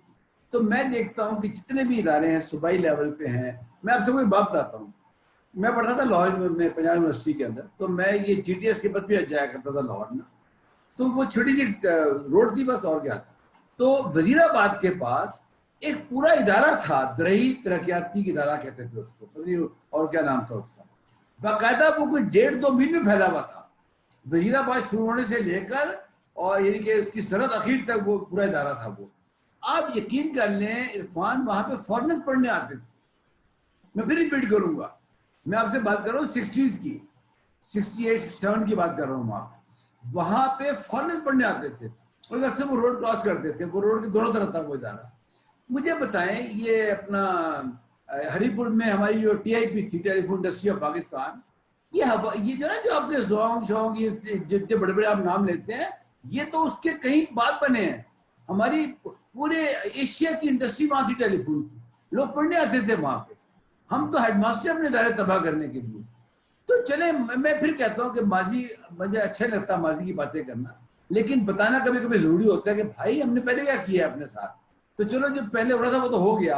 अब मुझे वो जो वजीराबाद का इदारा है, इरफान साहब प्लीज चेक करना नाम उसका ना, तो वो इदारा था पूरा, और वो यानी कि चूंकि था ना वेस्ट पाकिस्तान था, वो गवर्नमेंट ऑफ वेस्ट पाकिस्तान थी, तो पूरे पाकिस्तान से लोग वहां पे हमारा पढ़ने आते थे, फॉरन आते थे वहां पे। इसी तरह ये TIP के अंदर हरीपुर वाले में पूरी दुनिया से लोग आते थे टेलीफोन के चीज सीखने के लिए। आज हम अब फोन नहीं बना सकते अपने मुल्क के अंदर। इसका मतलब ये हुआ कि जो हम 60s के अंदर काम कर रहे थे, 70s में कर रहे थे, वो भी हमने तबाह कर दिया, और आज हम हर तरफ। तो माजी के इसलिए बातें बताना जरूरी है कि हम इतने बुरे थे नहीं, इतने हो गए हैं। अच्छा जी, ये इसलिए गवर्नमेंट की बात बताई जा रही है कि आप मजीद कंफ्यूज ना हो। तो आप ये बताएं कि जो कुछ हम करने जा रहे हैं डैप के हवाले से, आप बात सुन रही हैं परसों से भी, कल से भी, आज भी बात हमारी कई दफा आपसे हो चुकी। हमें आपसे पैसा नहीं चाहिए, बिल्कुल ज़हन में रख ले आप, कि कभी गवर्नमेंट के पास जाए कहिए वो फंड लेने आए, नहीं, बल्कि हम आपको देंगे पैसा। मैं आपको फ्रेंडली बता रहा हूँ। ये जितने आप बात सुन रही है ना, ये जो अभी मिर्जा साहब, अच्छा मैंने कमिटमेंट लिया मिर्जा साहब से कि पहला फॉर्म ये हमारे साथ मिलकर बनाएंगे। मैंने कहा मिर्जा साहब तब जब करूंगा, जब पहला जो मॉडल फॉर्म आपके जहन में है वो हमारे साथ मिलकर बनाएंगे। ये जितनी हम बातें कर रहे हैं ना आपसे, इसमें ज्यादा मैं ये चाहूंगा डॉक्टर साहबा आप बताएं कि गवर्नमेंट हमारी क्या मदद कर सकती है इसके, प्लीज। जी अस्सलाम वालेकुम। जो बाकी जो लोग मुझे नहीं जानते, थोड़ा सा मैं इंट्रोडक्शन करा दूं। आई am doctor Zaida Fatima, working as principal scientific officer at animal sciences division, Pakistan agriculture research council. अच्छा, सबसे पहले तो ये बताऊं कि हम अपना भी स्टेटस बता दें। लोगों को बहुत समटाइम्स बहुत सारे लोगों को कंफ्यूजन होती है PRC के मुतालिक। PRC it's a sort of, Pakistan agriculture research council is a sort of semi autonomous. और आप मसाइल की बात करें, आपको अब अंदर की बात क्या बताएं कि हमें आजकल फाइनेंशियल क्रंच पिछले कितने सालों से रिसर्च के हवाले से कितना ज्यादा आ रहा है गवर्नमेंट की तरफ से। हम प्योरली उस तरह गवर्नमेंट का इदारा नहीं है, मिनिस्ट्री के अंडर हम जरूर आते हैं, उसके अलावा जाहिर है हमारा अपना, हम सेमी ऑटोनमस है। समटाइम्स ना हम 3 में होते हैं ना हम 13 में होते हैं। जब हमें कोई बेनिफिट देना हो तो वो कह देते नहीं जी आप सेमी ऑटोनोमस, जब नुकसान करना हो तो वो इस तरह से करके, ये भी कुछ चीजें हैं। लोगों को बाहर से बैठ के तो शायद पीआरसी को बहुत सारे लोग ब्लेम करते हैं, एनएआरसी को, लेकिन कुछ चीजें हकीकत होती हैं जो सबको नहीं पता होती। जाहिर आप हर वक्त हर एक को तो नहीं, जब आप क्लोज आते हैं तो आपको पता चलता है। तो एक जो एग्रीकल्चर और लाइफ स्टॉक के हवाले से, ये भी आप सब लोगों को मेरे से बेहतर पता है कि 18वीं तरमीम के बाद जो ये सब्जेक्ट लाइफ स्टॉक और एग्रीकल्चर ये सूबों में चला गया। अब वो जैसा भी फैसला था उसकी वजह से बहुत प्रॉब्लम्स आए। इसको हमने इनको डायरेक्शंस, गाइडलाइंस और कोऑर्डिनेशंस करनी थी, लेकिन अनफॉर्चुनेटली जब भी इस साइड पे सूबों ने उसको उस तरह से टेकअप नहीं किया, कर रहे हैं अपना काम, लेकिन वो उस तरह से नहीं हो सका। जाफरी साहब ज़ाहिर है आप सीनियर भी हैं, तजर्बाकार भी हैं मेरे से ज्यादा, तो आप ज्यादा बेहतर जानते हैं कि ये सारा कुछ क्या हुआ। तो पीआरसी का करंटली मतलब लाइक, और पॉलिसी में भी, जो पॉलिसी मेकिंग में भी आप कहते हैं, तो हम लोग हम उन्हें तजावीज दे सकते हैं, लेकिन हम एट द एंड जो मिनिस्ट्री है, ministry of food security and research, policy के जो डिसीजंस हैं उन्होंने लेने आते हैं, उसके अंडर पीआरसी भी आता है, एनिमल हस्बेंड्री कमिश्नर भी आता है, और दूसरे भी डिफरेंट इदारे आते हैं। और ऐसी कोई बात नहीं कि पीआरसी ने बड़ा बड़ा काम किया, लेकिन अनफॉर्चुनेटली पिछले कई सालों से, और ये पूरे पाकिस्तान में ही है, सिर्फ पीआरसी नहीं, रिसर्च फंडिंग को, रिसर्च को एक फोकस दिया नहीं गया। पाकिस्तान में समझा नहीं गया कि वो चाहे ह्यूमन हेल्थ रिसर्च हो, चाहे एनिमल हेल्थ रिसर्च हो, या एग्रीकल्चर के हिसाब से हो, फूड सिक्योरिटी के हवाले से हो, कि ये एक इम्पॉर्टेंट चीज है। हम लोग, सॉरी टू से, मैं पॉलिटिकल नहीं होना चाहती, लेकिन हम ऑरेंज ट्रेनों और मेट्रो ट्रेनों और इन सारी चीजों पे तो अरबों और खरबों खर्च कर देते हैं, लेकिन जो चीज हमें एक लॉन्ग रन में रिसर्च और फिर उसकी प्रोडक्शन और वो जो टेक्नोलॉजी डेवलपमेंट और इनोवेशन है, उसकी तरफ जो बहुत सारी गवर्नमेंट्स का पिछले कई सालों से इतना फोकस नहीं रहा। तो इस वक्त हमारे रिसर्च के हालात, बिलीव मी, मेरी आपसे पहले हुमैरा से भी बात हो रही थी, आई डिस्कस्ड उसके साथ एक मैंने प्रोजेक्ट के सिलसिले में भी बात की कि कितने हमें प्रॉब्लम्स आ रहे हैं, लेकिन उसके बावजूद जो हमारे मीगर रिसोर्सेज होते हैं, नेशनली इंटरनेशनली हम कोलैबोरेट कर रहे होते हैं, और we are very much open DAP के साथ भी। हमारे any time if you want to have some meeting, I can connect with them. हमारा ये काम है। पीआरसी के आपको पता है, ना सिर्फ एनएआरसी तो हमारा सबसे बड़ा रिसर्च स्टेशन है, उसके साथ साथ पाकिस्तान में, थ्रू आउट द पाकिस्तान हमारे 45 रिसर्च इंस्टीट्यूट है डिफरेंट शहरों में। तो हमारा सबसे बड़ा बेनिफिट ये है, हुमैरा के साथ भी हम एसएलपी में, ACIR के प्रोजेक्ट में करेंगे। हमारा सबसे बड़ा बेनिफिट है कि जो भी किसी की टेक्नोलॉजी है, या आपने कोई अपनी टेक्नोलॉजी को ऑन ग्राउंड रिसर्च करनी है, तो हमारे पास डिफरेंट फोरम्स भी हैं, हमारे पास डिफरेंट प्लेसेस भी हैं। We are very much open. हमारे चेयरमैन साहब बड़े ओपन माइंडेड है इस सिलसिले में, कोई भी करनी हो तो। लेकिन ये कि फंडिंग रिसर्च के हवाले से हमारे पास रियली अब इन कुछ सालों में बहुत मीगर हो रही है, और हम लोग रियली, हम खुद, अब हमारे चेयरमैन साहब यही चाहते हैं कि हम इस तरह की रिसर्च करें जिसमें कोई प्रोडक्ट डेवलपमेंट हो, जो फार्मर को, एंड यूजर को at the end of the day हम लोग कुछ दे सके। दूसरा, वो माह के हवाले से, जो पोल्ट्री के हवाले से था, मैं ज्यादा टाइम नहीं लूंगी। पोल्ट्री के हवाले से मैं उन्हें बताऊं कि yes we know right now बहुत ज्यादा क्रंच आ रहा है, बहुत प्रॉब्लम्स आ रहे हैं, और लेकिन पोल्ट्री सेक्टर को हम फिर भी लाइफ स्टॉक, जो लार्ज रूमिनेंट बड़े जानवर और स्मॉल रूमिनेंट शीप एंड गोट के हवाले से कहते हैं, पोल्ट्री सेक्टर ने बहुत तरक्की भी की है। $1 बिलियन की ये हमारी इंडस्ट्री है, और ये कुछ हद तक वो सस्टेनेबल भी है, प्लस इन लोगों का फॉरम्स भी है, PPA है। बिल्कुल ये सही कह रहे हैं कि इस वक्त काफी प्रॉब्लम्स है, लेकिन NARC के हवाले से मैं इनको ये गाइड कर सकती हूँ कि हमारी national reference lab for poultry diseases है। एनी केस कोई किसी किस्म के सैंपल टेस्टिंग या इस तरह की चीजें कोई है तो ये राब्ता कर सकती हैं। डिजीज सर्विलेंस के हवाले से हमारा 2 साल प्रोजेक्ट चला, जाहिर है वो डिफरेंट पूरे पाकिस्तान में था, तो सैंपल साइज के हवाले से हमने सर्विलेंस भी की। अब वो इस जून में एंड हो रहा है, और अनफॉर्चुनेटली मैं यही आज यही कहना चाह रही थी कि जो हमें डिजिटलाइजेशन की तरफ जाने की जरूरत है, वो हमें लाइफ स्टॉक में डिजीज सर्विलेंस, क्योंकि मैं एपिडेमियोलॉजिस्ट हूँ, तो मैं फिर घूम फिर के फिर वन हेल्थ और जो है एपिडेमियोलॉजी सर्विलेंस एंड मॉनिटरिंग की बात करूंगी, जो कि कोविड ने भी हमें बताया कि अगर हमारे ह्यूमन हेल्थ की अच्छी डिजीज सर्विलेंस हो, डिजीज आने से पहले पता हो, और वेटनरी की भी, क्योंकि कोविड की तरह बहुत सारी दूसरी, जैसे मैंने कल बताया, जूनोटिक पोटेंशियल की डिजीज हैं जो एनिमल से ह्यूमंस भी जाती हैं और ह्यूमन से एनिमल्स की तरफ भी जाती हैं। तो अगर हमारे सर्विलेंस सिस्टम इतने अच्छे हों कि हम पहले ही nip the evil in the bud, कि हमें पहले ही हमारा सेंटिनल सर्विलेंस एक सिस्टम होता है जो हमें पहले ही बता दे कि उधर प्रॉब्लम आ रही है, तो हमने अब फोकस उधर करना है। फिर हम काफी चीजों को चले कंट्रोल बहुत हद तक नहीं, इरेडिकेट नहीं कर सकते, लेकिन हम डिजीज को फैलने से, स्प्रेड करने से और किसी हद तक उसको कंट्रोल हम कर सकते हैं जो इतना नुकसान नहीं दे सकती, चाहे वो एनिमल साइड पे हो चाहे वो ह्यूमन साइड पे हो। तो ये सारी चीजें, लेकिन हम डिजीज, जब हम ऐसे प्रोजेक्ट लेके जाते हैं इवन पीएसटीपी में, तो हमारे प्रोजेक्ट रिजेक्ट हो जाते हैं। हाँ, क्योंकि एनएआरसी ने तो पीआरसी ने प्रोजेक्ट बेस पे चलना है। ये माइंडसेट चेंज होने की जरूरत है। और अभी डिजिटल स्मार्ट एग्रीकल्चर के हवाले से, तो I am very much happy कि अगर मुझे डैप का ज्यादा नहीं पता था, आई विल स्टडी नाउ कि आप लोगों के क्या प्रोजेक्ट चल रहे हैं। एनी काइंड ऑफ आप कोई स्टडी हमारे साथ कोलैबोरेट करना चाहते हैं, we are very much open. I can connect you with different technologies जो हमारी हैं, उनको देखें, और उसमें कोई एक्सपेरिमेंट करना चाहते हैं, एनिमल साइड पे करना चाहते हैं, एनिमल साइड में आप कॉलर लगा के तो डिजिटलाइजेशन हम देख सकते हैं, एनिमल की मूवमेंट्स देख सकते हैं, उनकी हेल्थ को देख सकते हैं, मॉनिटर कर सकते हैं। उसके साथ साथ मैं फिर कीनिया की बात करूंगी कि मेरा लास्ट ईयर का बड़ा अच्छा अफ्रीका का तजर्बा रहा कि वहाँ कीनिया एनिमल बायो सर्विलेंस उनका एक चल रहा था कैब्स, और वो मोबाइल एप्लीकेशन थी, आई लर्न दैट वन।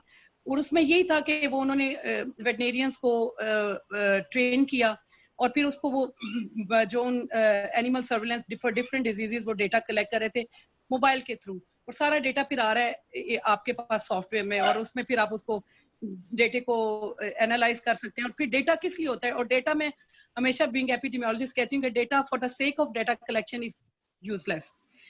और फिर जब आप डेटा ये कलेक्ट करते हैं, उसको आप प्रॉपर फॉरम्स पे, प्रॉपर गवर्नमेंट के उस फॉरम पे, प्राइवेट जगहों पे आप नहीं करेंगे कि ये प्रॉब्लम इधर आ रही है, अब इसको आप लोगों ने टैकल करना है और इसको उस सिमत की तरफ लेके जाना है, तो हम बहुत सारी प्रॉब्लम से बच सकते हैं। बहुत सारी एनिमल की और ह्यूमन डिजीजेस को हम जो है स्प्रेड को रोक सकते हैं, हम उसकी ट्रांसमिशन को रोक सकते हैं, और हम उसकी वो जो है प्रेवलेंस और इंसिडेंस को कम कर सकते हैं। चलिए हम उसको कंट्रोल नहीं कर सकते, कम कर सकते हैं। तो ये disease surveillance is very very much important. देखिए पूरी दुनिया में इस वक्त एपिडेमियोलॉजिस्ट का रोल लोगों को बहुत समझ आ रही है, लेकिन सॉरी टू से इवन इस कोविड में भी क्या लोग बने हुए, कल मैं ये बात नहीं कर सकी कि यहाँ सोशल मीडिया के बहुत सारे फायदे हैं, लेकिन उसके नुकसान भी। हर बंदा कोविड का एक्सपर्ट बना हुआ है, घर में काम करने वाली से लेके आप मतलब सबको देखे ना, तो प्लीज ऐसी चीजों पे कान ना धरे, सिर्फ पब्लिक हेल्थ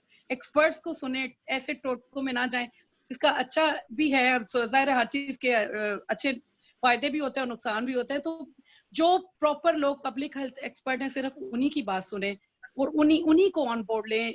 गवर्नमेंट ने भी बहुत सारी गलती है कि आप सब लोग, मैं इस तरफ नहीं जाना चाहती कोविड के हवाले से, जो इन्हें करना चाहिए था। फॉर्चुनेटली यही हमारा माइंडसेट है, जो मेरे करीब होगा मैं उसको फायदा देने का सोचूंगा या सोचूंगी। तो ये सारी चीजें, हमें इन चीजों को, इन माइंडसेट को चेंज करने की जरूरत है।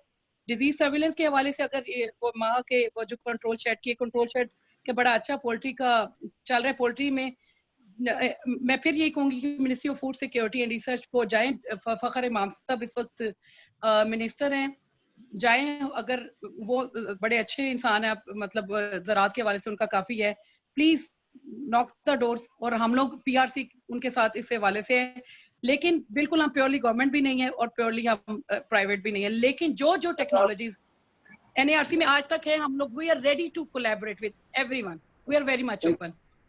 दादा बहुत शुक्रिया आपका। ऑन ए लेटर साइड ये होते हैं जलीदार गवर्नमेंट के, इसे कहते हैं सबऑर्डिनेट ऑफिसर्स। तो जब ये चाहे तो गवर्नमेंट में जाते, जब ना चाहे तो गवर्नमेंट नहीं बनते, क्योंकि मैंने बड़ा अच्छा काम किया है। दादा थैंक यू वेरी मच। देखिए मुझे बताएं, जब कहीं आग लगती है तो लोग फायर ब्रिगेड की तरफ जाते हैं, जब कोई दर्द होता है पेट में तो आप अस्पताल की तरफ जाते हैं। जाहिर है जब हमें प्रॉब्लम आएगी ज़राअत में तो हम एनएआरसी और पीआरसी के बारे में जरूर सोचेंगे, उनके पास साथ जरूर जाएंगे। अच्छा कि हमें इंशाल्लाह एक सेकंड से रहेगा, आप हमारे वेब पेज पे जाएं, बहुत सारी टेक्नोलॉजीज हैं, किसी को किसी हवाले से ऑलिव से लेकर किचन गार्डनिंग तक बहुत सारी हैं, और उनको जो करना है उनको लिंक करना है, आई एम देयर, और लोगों से भी मैं करा सकती हूँ। आपकी वजह से बड़ा फायदा होगा हमें, हम सब इकट्ठे आएंगे आपके पास, हमारा आप इकट्ठे चलेंगे।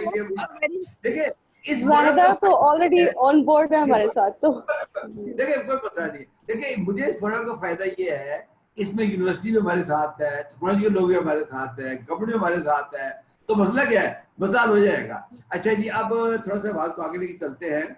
हमें ख्वाजा अल्ताफ साहब, जाफरी साहब एक मिनट, हमारा अब एनएआरसी पीआरसी कुछ अरसे से डिग्री अवार्डिंग इंस्टीट्यूट भी है, तो आप जो स्टूडेंट के हवाले से शुरू में बात कर रहे थे, तो एनी टाइम अगर आपको कोई इस तरह का भी हो तो हमारे पास आते हैं डिग्री के लिए, एमफिल और पीएचडी के लिए, तो काइंडली अगर आपको चाहिए। और दूसरी एरिड हमारे करीब है, कायदम यूनिवर्सिटी के स्टूडेंट भी हमारे पास रिसर्च के लिए आते हैं। हम लोग का इवन फैसलाबाद से, लाहौर, युवा से बहुत सारे स्टूडेंट्स को हम लोग समटाइम्स रिसर्च के लिए, उनके पास रिसोर्स नहीं होते, हम उनको एंटरटेन कर रहे होते। तो एनी टाइम अगर उस हवाले से भी अगर आपको कोई स्टूडेंट, जैसे आप कह रहे थे वर्कफोर्स के हवाले से, so we are ready to इंशाल्लाह आपका पूरा चार्टर डिमांड लेके आएंगे, फिक्र ना करें।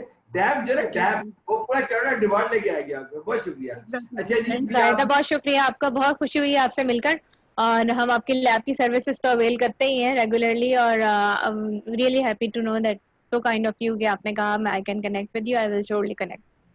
ये सर ये डॉक्टर नुज़ुल को ले आए पैनल पे, आप डॉक्टर नुज़ुल आ गई हैं, उनको पैनल पे ले आए। मैं लेके आती हूँ। अरे डॉक्टर नुज़ुल को ले आए पैनल। अच्छा जी, अभी आपने ज़रा यूनिवर्सिटी का जिक्र किया डॉक्टर साहबा ने, तो हमें ज्वाइन किया है अभी डॉक्टर अल्ताफ साहब ने। ये बड़े अच्छे दोस्त भी हैं, बड़े पुराने हमारे दोस्त भी हैं, साथी भी हैं, और ये ज़राअत में बहुत ज़बरदस्त काम कर रहे हैं। ये खुद बताएंगे खुशाब के अंदर और अटक के अंदर यूनिवर्सिटी के प्रोग्राम हैं स्टूडेंट्स के हवाले से। और डॉक्टर साहब, ऐसा आपकी तरफ, आपने ज़रा माइक अनम्यूट कर लीजिएगा, आपने ज़रा आपने फिर अल्ताफ साहब आपको आवाज़ आ रही है मेरी? आप माइक अनम्यूट कर लें, अपना स्पीकर माइक अनम्यूट कर लें आपको, जी अनम्यूट कर लें। ये साहब आप बोलिए, आपकी आवाज नहीं आ रही है। अब आ रही बोलिए। अस्सलामुअलैकुम लोगों को, बड़ी अच्छी डिस्कशन आप लोगों की। मैं तो बस दो बातें ही कहूँगा आप लोगों से, क्योंकि पीआरसी, एनएआरसी, एग्रीकल्चर यूनिवर्सिटी जितनी भी है, I have come across all these institutions. आज पाकिस्तानी काउंसिल के साथ भी मैं अटैच हूँ, और आपको पता है यूनिवर्सिटी के साथ भी अटैच हूँ। मुझे तो बहुत खुशी हो रही है कि आपने बीड़ा उठाया है। इसमें सबसे इम्पोर्टेंट बात मैंने पहले भी अर्ज की थी, बड़ी ब्रीफ थी, आपको अपनी वॉइस में मैंने मैसेज भेजा था कि हमें तो ट्रेनिंग प्रोग्राम चाहिए, और मैं आप जितने भी आपके स्टेक होल्डर्स हैं, मैं उनको बड़ा ओपनली ऑफर कर रहा हूं कि जिसको भी किसी किस्म की ट्रेनिंग की जरूरत हो एग्रीकल्चर सेक्टर में, arid university is willing to provide all types of training practices, इनसे लेके 6 महीने तक की सर्टिफिकेशन हो। यही मेरा मैसेज है। और जिसका पोल्ट्री का प्रोग्राम है, जिसका डेयरी का प्रोग्राम है, जिसका मशीनरी का प्रोग्राम है, जिसका जो भी प्रोग्राम है एग्रीकल्चर से रिलेटेड, सेरिकल्चर का है, बी फार्मिंग का है, जिस किस्म के भी प्रोग्राम है, हम सब प्रोग्राम्स का हमने शॉर्ट टर्म ट्रेनिंग प्रोग्राम्स बना लिए हैं। मेरी ऑफर है कि जिसको भी ट्रेनिंग के लिए जरूरत हो वो एरिड यूनिवर्सिटी से राब्ता करें, और आपको एक पैकेज टेक्नोलॉजी मिल जाएगी, आप उसे अवेल करें। उनकी सर्विसेज आप अपने इदारों के अंदर इस्तेमाल करें। आपको इंशाल्लाह अब ये डेफिशिएंसी नहीं आएगी कि आपने कोई काम शुरू किया और आपके पास टेक्निकल हैंड नहीं है। आपको टेक्निकल हैंड मिल जाया करेंगे, और लो कॉस्ट पे मिलेंगे। इसमें एक मैं सिर्फ बता देता हूँ बात कि एक स्टूडेंट की ट्रेनिंग प्रोग्राम पे तकरीबन 6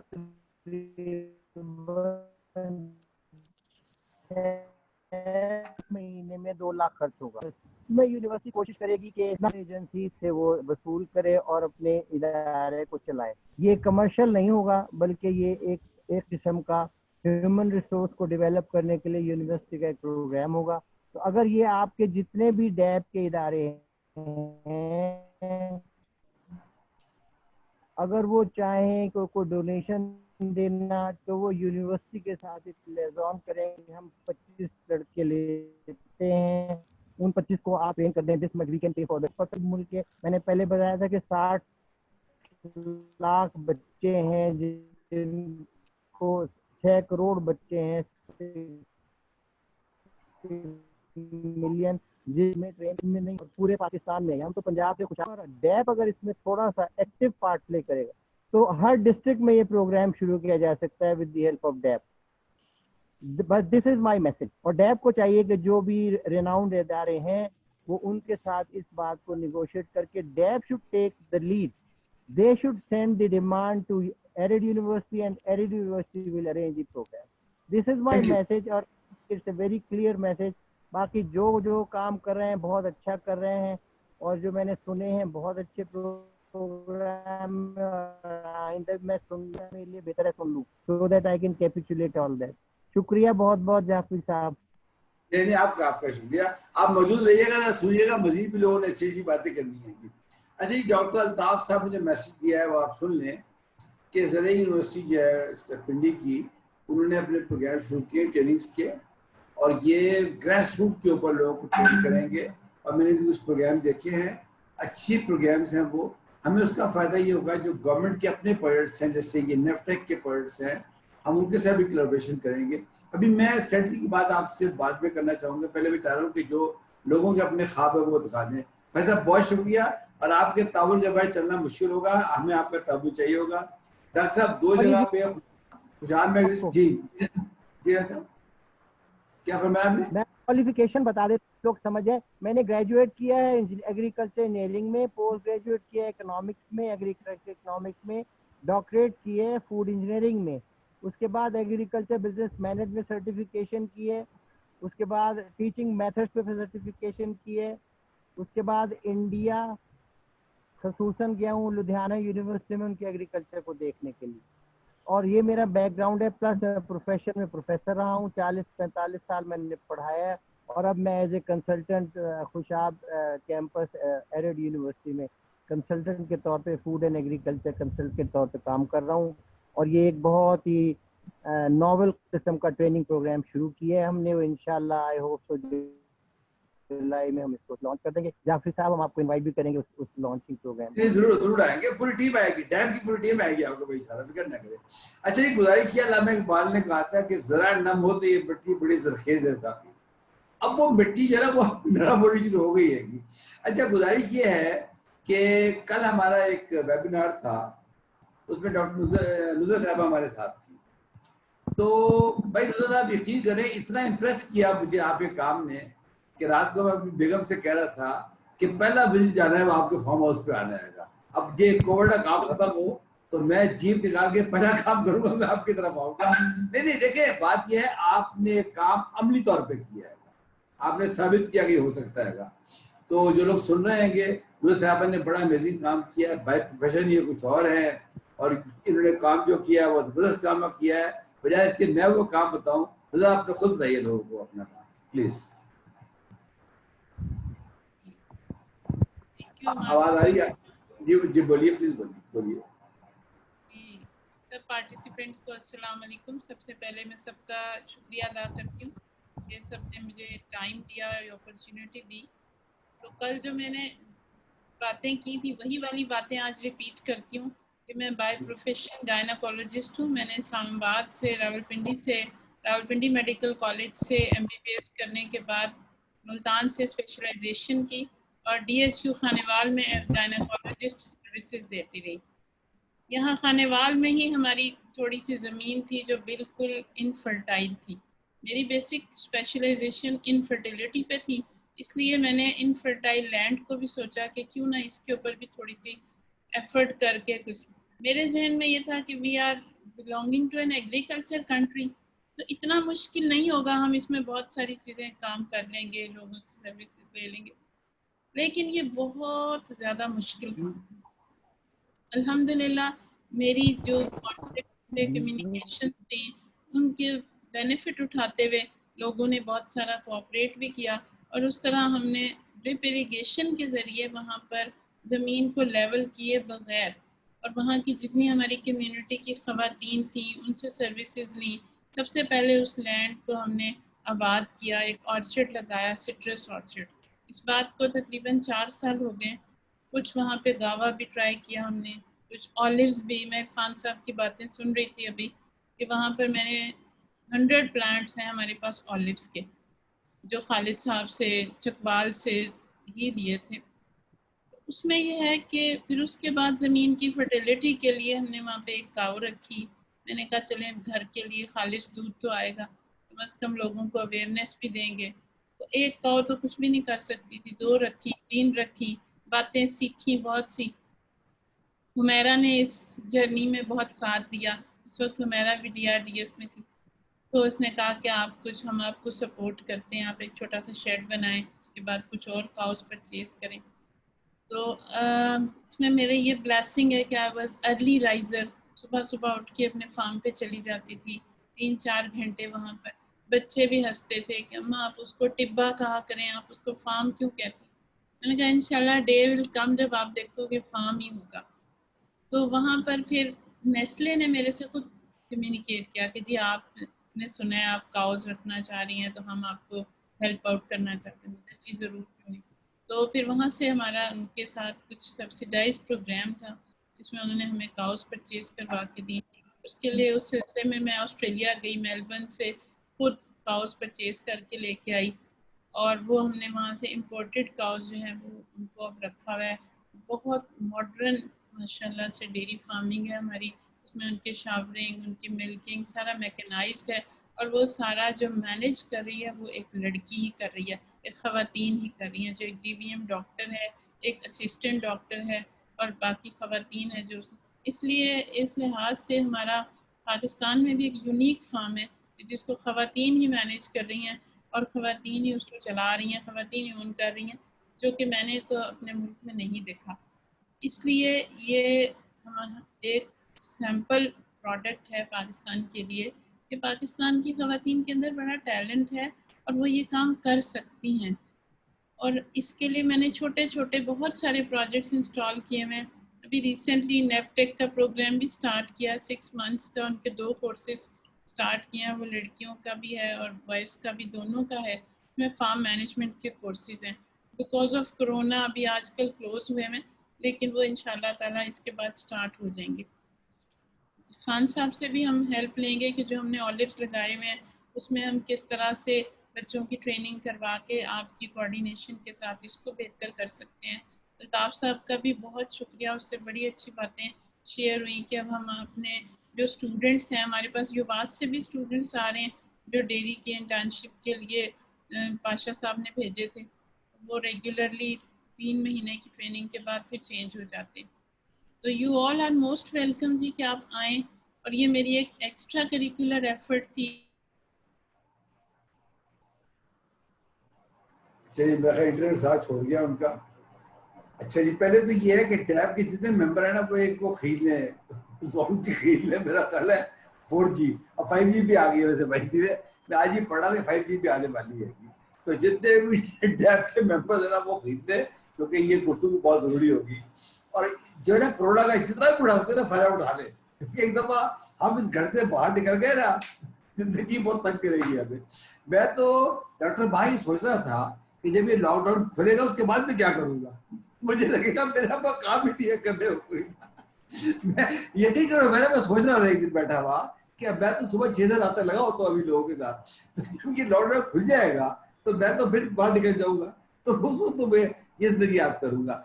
अच्छा जी, सैरिश कोई और पैनलिस्ट है हमारे जो बोलना चाहते हो? डॉक्टर शहजाद का मैसेज आया हुआ था। जी पूछिए, डॉक्टर शाह से पूछिए अगर आना चाहेंगे।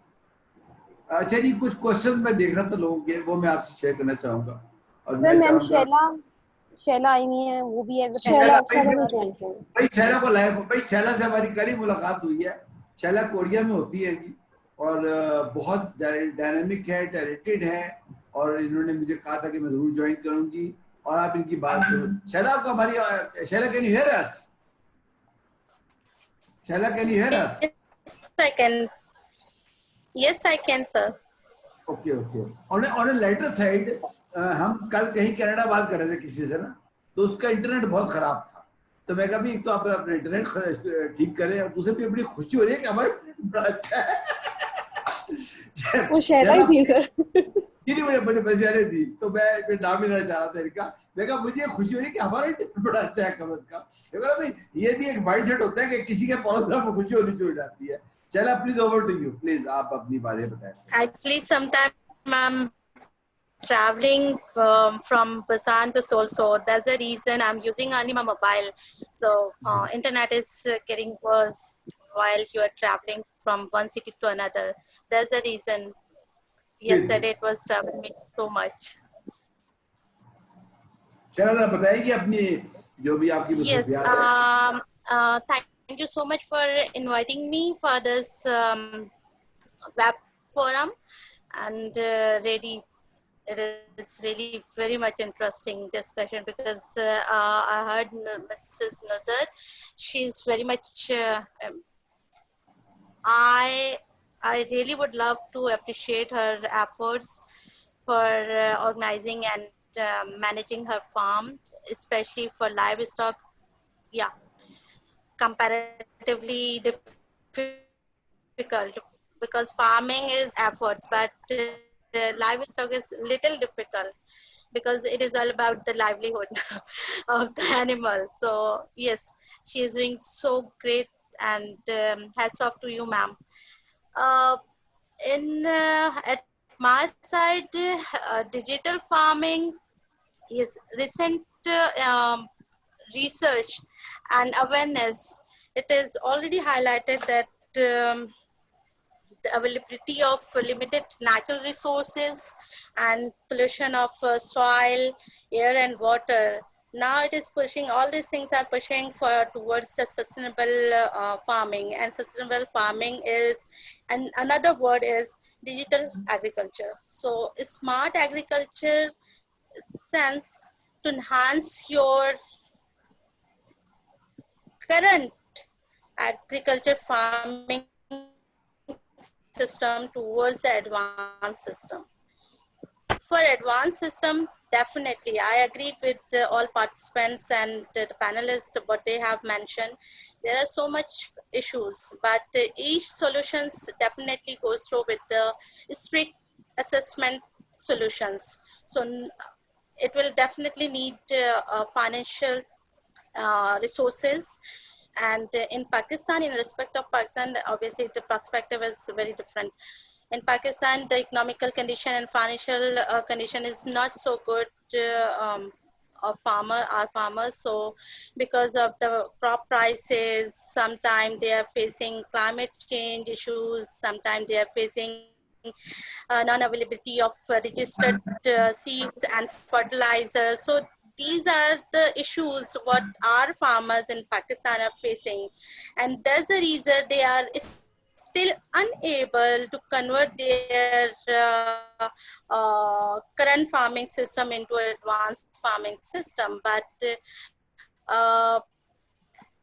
and by this, they are getting huge production, means from land preparation till harvesting and transporting towards the market. It is really taking so much cost. But once the government and all stakeholders try their contribution, then I definitely must say that it will help to all our farmers to convert from their traditional farming into advanced farming. Advanced farming is smart agriculture.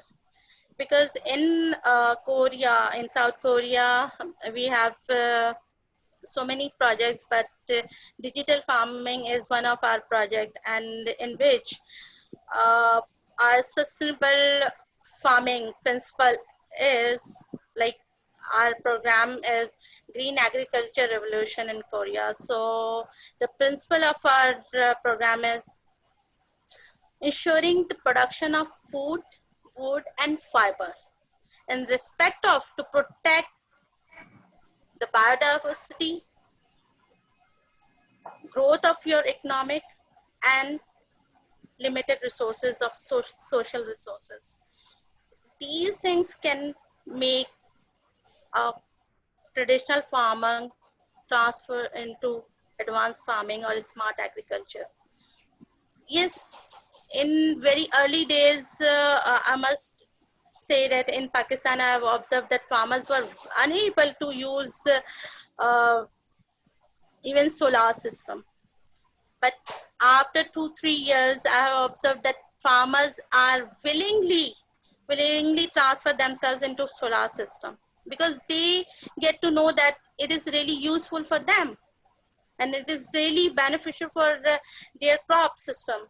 So step by step, we can approach to our farmers that yes, if once you transfer your traditional into smart agriculture, then your profit will be double.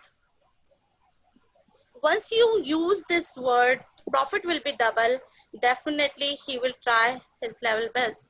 But for the very first thing is, it needs policy. If you have agriculture policy in your country, if you have proper crop management system application in your country, then definitely they will have a partnership support from the government to the farmers.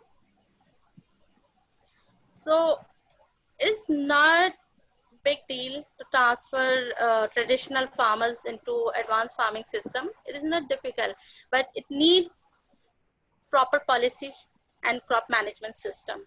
And both are the part of your agriculture policy.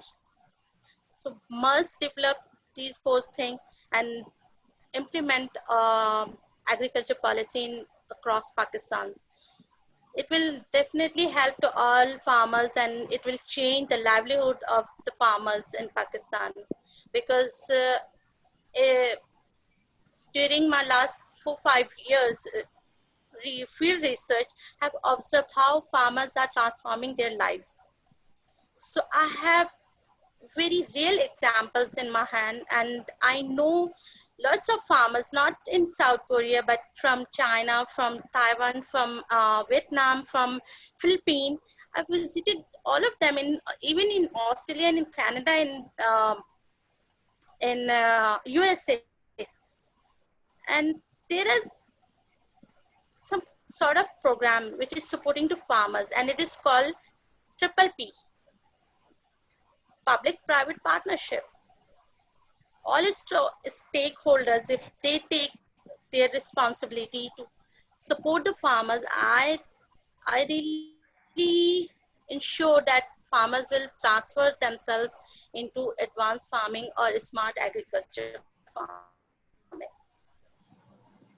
If at this time, at this moment when we are under pandemic, we are under COVID-19, we must understand the value of the smart agriculture because not only in Pakistan, most of the African countries are facing locust invasion, locust attacks and locust outbreak. Similarly, in Pakistan, most of the farming areas are facing locust attack on their crop. It is causes for the food insecurity. Already we are facing transportation system blockage in Pakistan, and because of this, there are millions and tons of food wastage. So we must consider to transform our traditional farming into smart farming. शाला बहुत But शुक्रिया it will work out, it will transmit once you have. Shaila, thank you very much. Inshallah, we stay in touch and we learn from you. Only last word, my recommendation is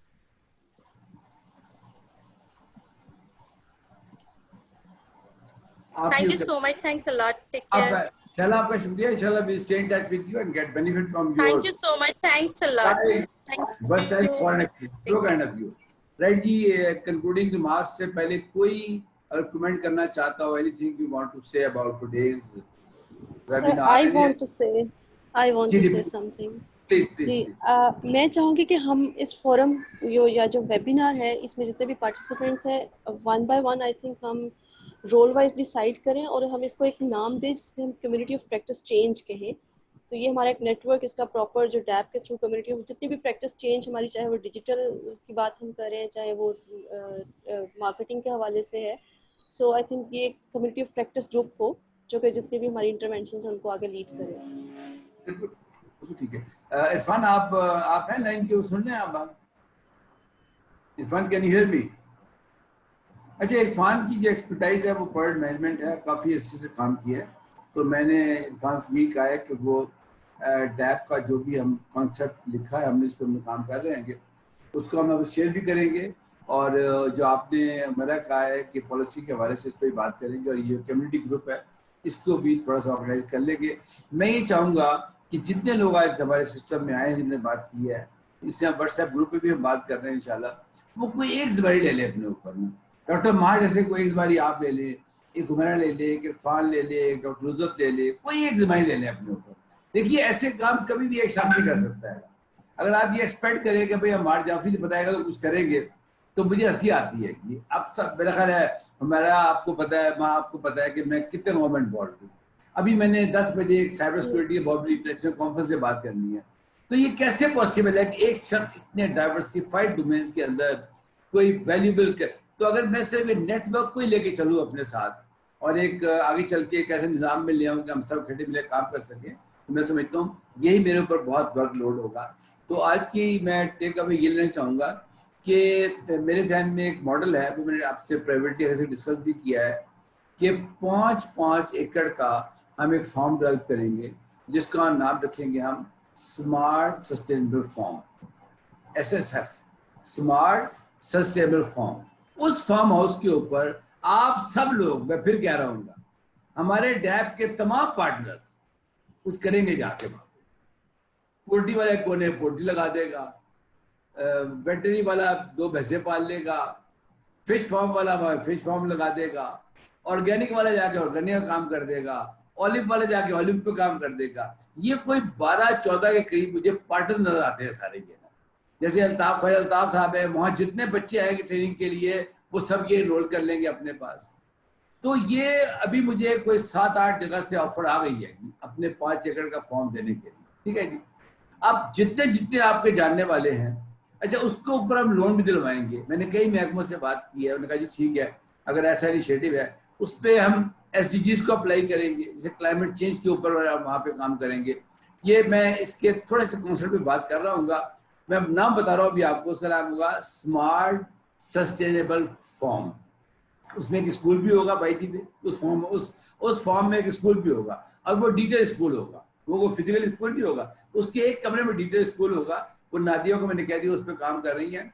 उस पर मेरी सोच ये है कि वो जो school है उस फॉर्म का, वो कम से कम 500 बच्चों को पढ़ाएगा सराउंडिंग के अंदर, ऑनलाइन पढ़ाएगा, वो अपने प्लेटफॉर्म से पढ़ाएगा।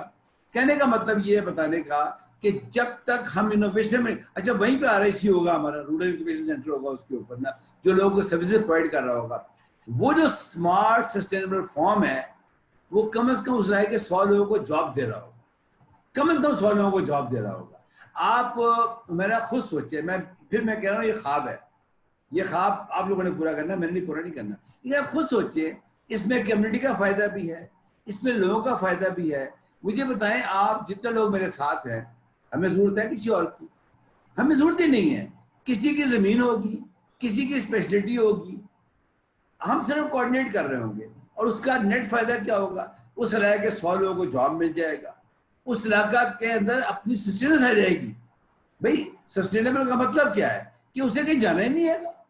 मैं ऐसी वीडियो देख रहा था, कोरिया की मुझे किसी ने वीडियो भेजी थी कि वहां पे बूढ़े लोग जाके रहते हैंगे।